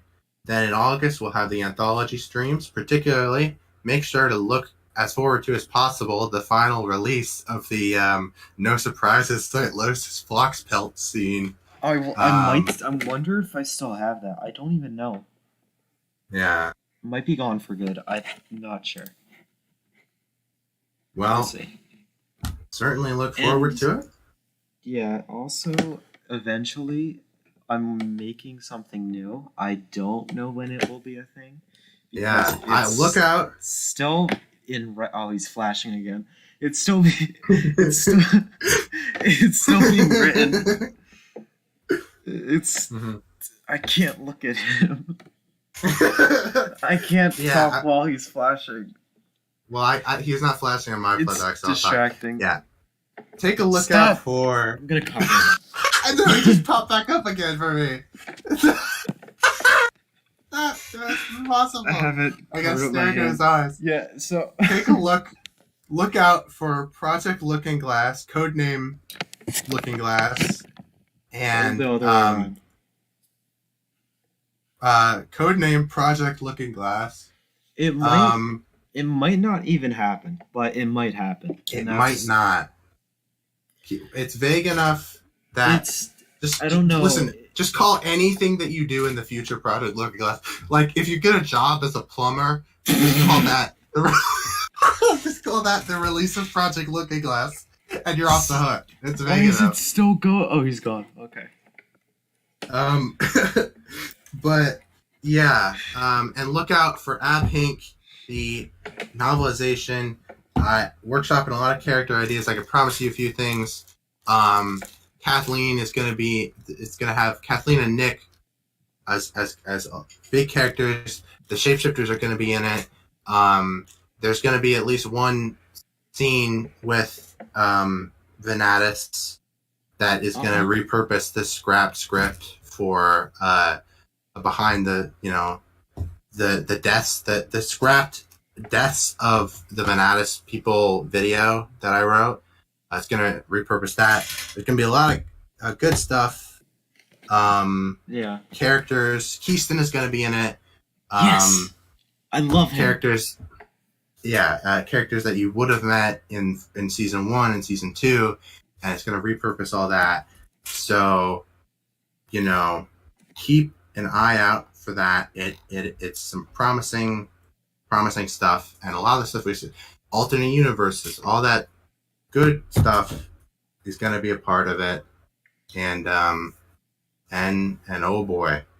Yeah. So look forward to that happening sometime. I'm not going to say when. Yeah, I think Looking Glass is kind of a spiritual. Why does he start blinking when I start talking? So As soon as you start talking, and it just stopped for me too. I'm covering it with my hand. So, But yeah, it's looking at covering me. a big logo. It's like mentally obstructing me. So it's kind of a spiritual successor. I don't know. I don't No, it just said it think for me. it's necessary. I don't think it's necessarily Betaverse. Like it's kind of in the same universe, but It's a spiritual successor to Beta 95. it kind of retcons the Betaverse a bit. In Definitely. a way that I don't think any of the projects that we're doing are actually going to it doesn't acknowledge be the same thing as alternate acknowledge universes. other series. Yeah. It's a divergence, I guess, from the Abhink novelization. Yeah. And- Yeah. There's new characters that are cool and not really bad. And this is just me proving that I can actually write a story without it being bad. Because so far, I think it's solid. It's got characters that are smart and like each other and are likable. And there are returning elements from Beta 95. You will see that. Also, Reflections sets it up a little bit, which is why Reflections is pretty cool. So, whenever that happens, maybe like next summer, maybe. Just look out for that. It'll be fun. The novelization is Probably. definitely sort of in the same boat with like character. It's very character focused. Yeah. Stuff. Yeah. So whoever both of I don't know, Morgan. Look out for the next episode of Project Nature, I guess. No, Morgan is just Morgan's doing music stuff. music. Yeah, Morgan's just doing music blame now. Yeah. Check out Morgan's on Bandcamp and Spotify, Duncan Records, all that good stuff. Napster, yeah. Yeah, Napster, dude, Livewire. look up Duncan on that. And yeah, and look forward to the Beta 95 anthology videos and streams. I think for the anthology, I'll probably maybe make like stream highlight videos for that too, because no one's like watching the full VODs of the streams, and there's some funny stuff in there that no one was like watching live, like the Office parody stuff. Yes. So yeah, we got a bunch of stuff. Raccoon mode is not going to come out then, but maybe development will start. You'll get some updates then. Mm-hmm. But like season commentary videos for season 2 and redo for season 1, is that going to happen? Yes, we have to more in depth cast and crew commentary. It's like the Beta 95 anthology is like it's like a DVD box set. It's Stop! Glug is back. It's yeah, genuinely frightening. I have no control over it. I'm not kidding. I don't have control over it. He just starts blinking. That just started for me. It makes me uncomfortable. Basically, you're gonna have Stop. Oh, it stopped.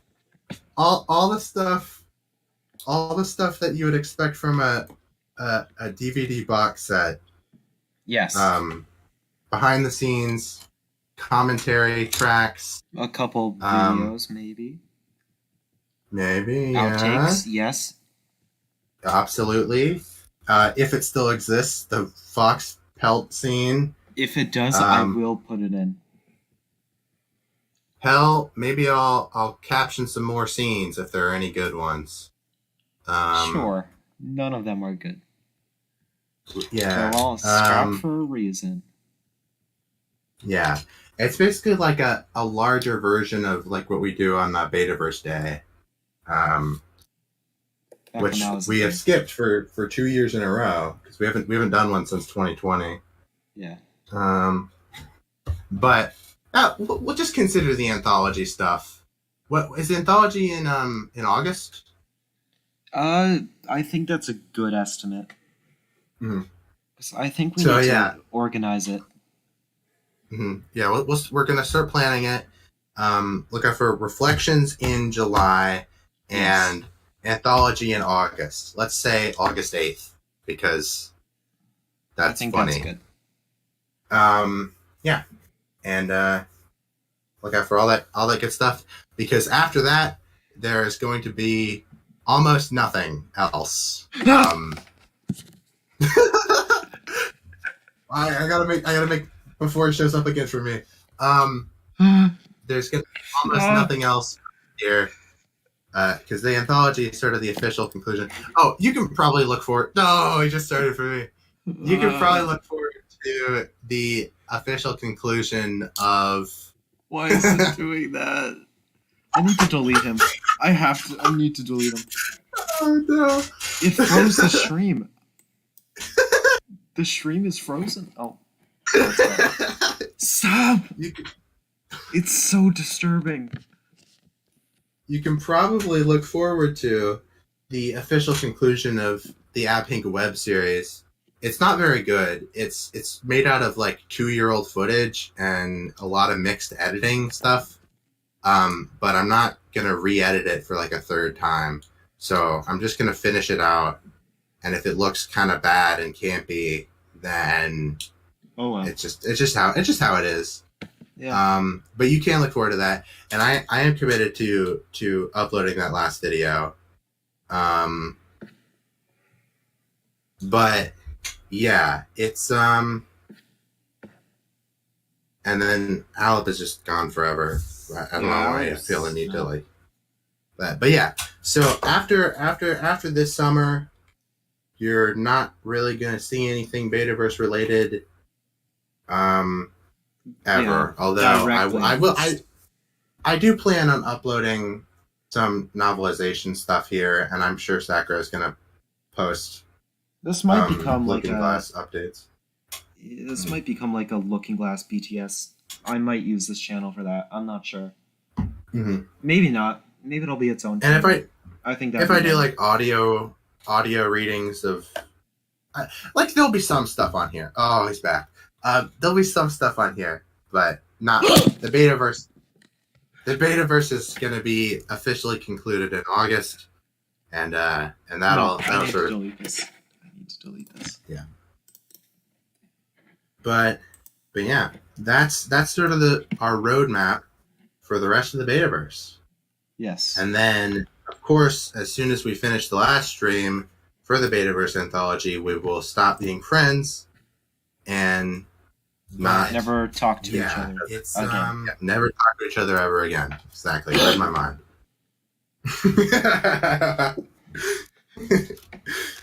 This reminds me of the time that you played the Scratch game I made for the Crusader. Stop! It's if every it's every just time the fact that I'm not up. controlling it. I just have it. It just like glitches in and out of visibility, and it's so disturbing. Hold on. I want you to play that on stream right now. I'll do it. Send it to you. This is the closing. Scratch. All right. This should be the functioning link. Huh. Let me. Yeah, the Crusader 08 2000 build. Oh, I remember this. Display capture. Here we go. Come on.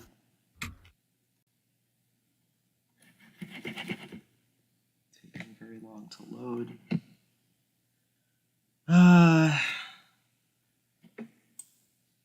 So funny. Stick around, enjoy the ambience. Found in the files of one Elliot Wise.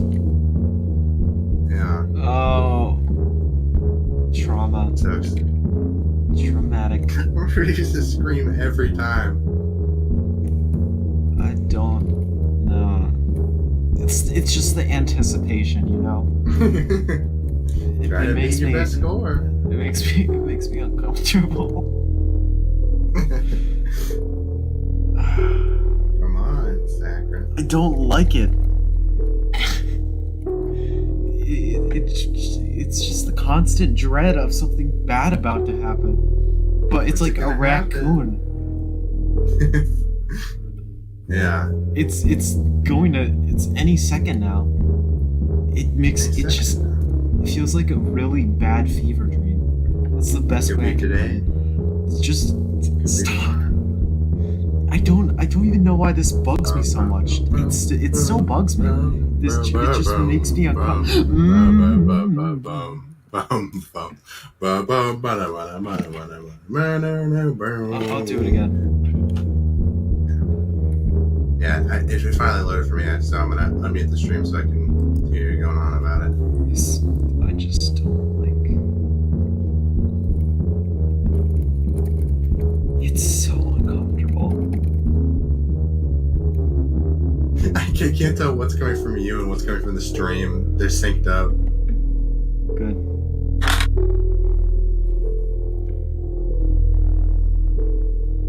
It's just so disturbing. If there was a scariest game on Scratch, this would be my pick. It's not scary. It's just so it just induces so much dread in me.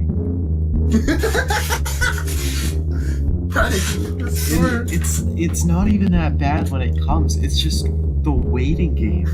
The fact that you're waiting on.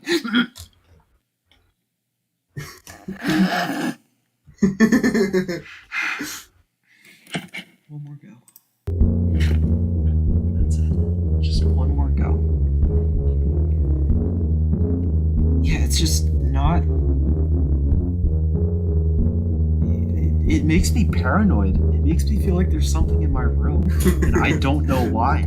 It's just I feel so disturbed.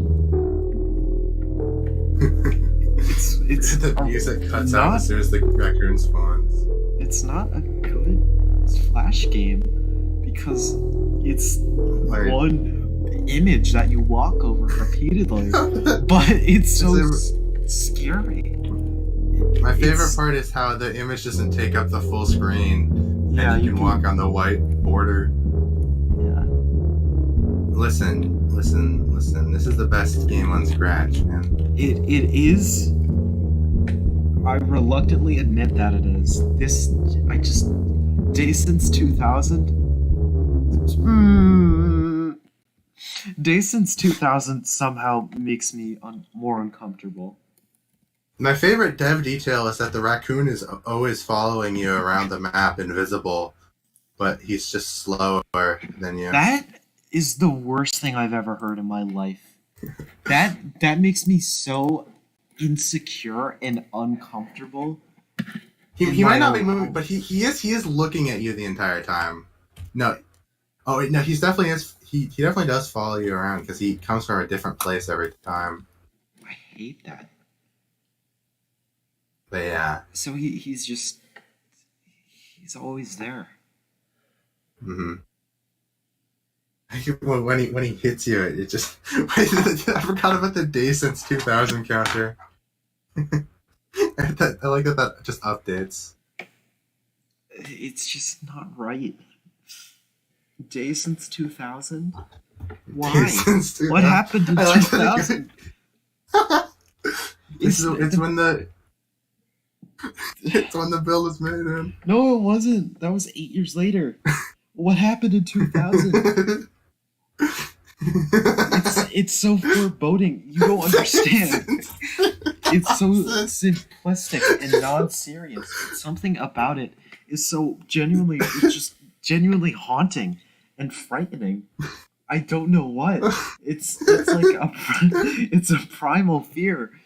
That is pretty creepy. I'll give you that. And it makes me like look behind me. Yeah, Like I think a feel like lot of there's it is something the in my room. music. The music doesn't help. The music doesn't help. Yeah. The music makes it a lot worse. If it was regular Shit. Crusader music, I'd feel better. But it's slowed down, distorted. Something once Yeah, you so made that. wonderful now turned into something evil and demonic, and it's disgusting. It disgusts me, it revolts me, it makes me sick to my stomach. And that's why this game works so well. Wait, I think there's a sequel. It's not as scary though. Oh, I remember the sequel. Yeah. It's just got more rooms. I'll play it. Yeah. God, I changed the music. That's awesome. Hold on. Yeah.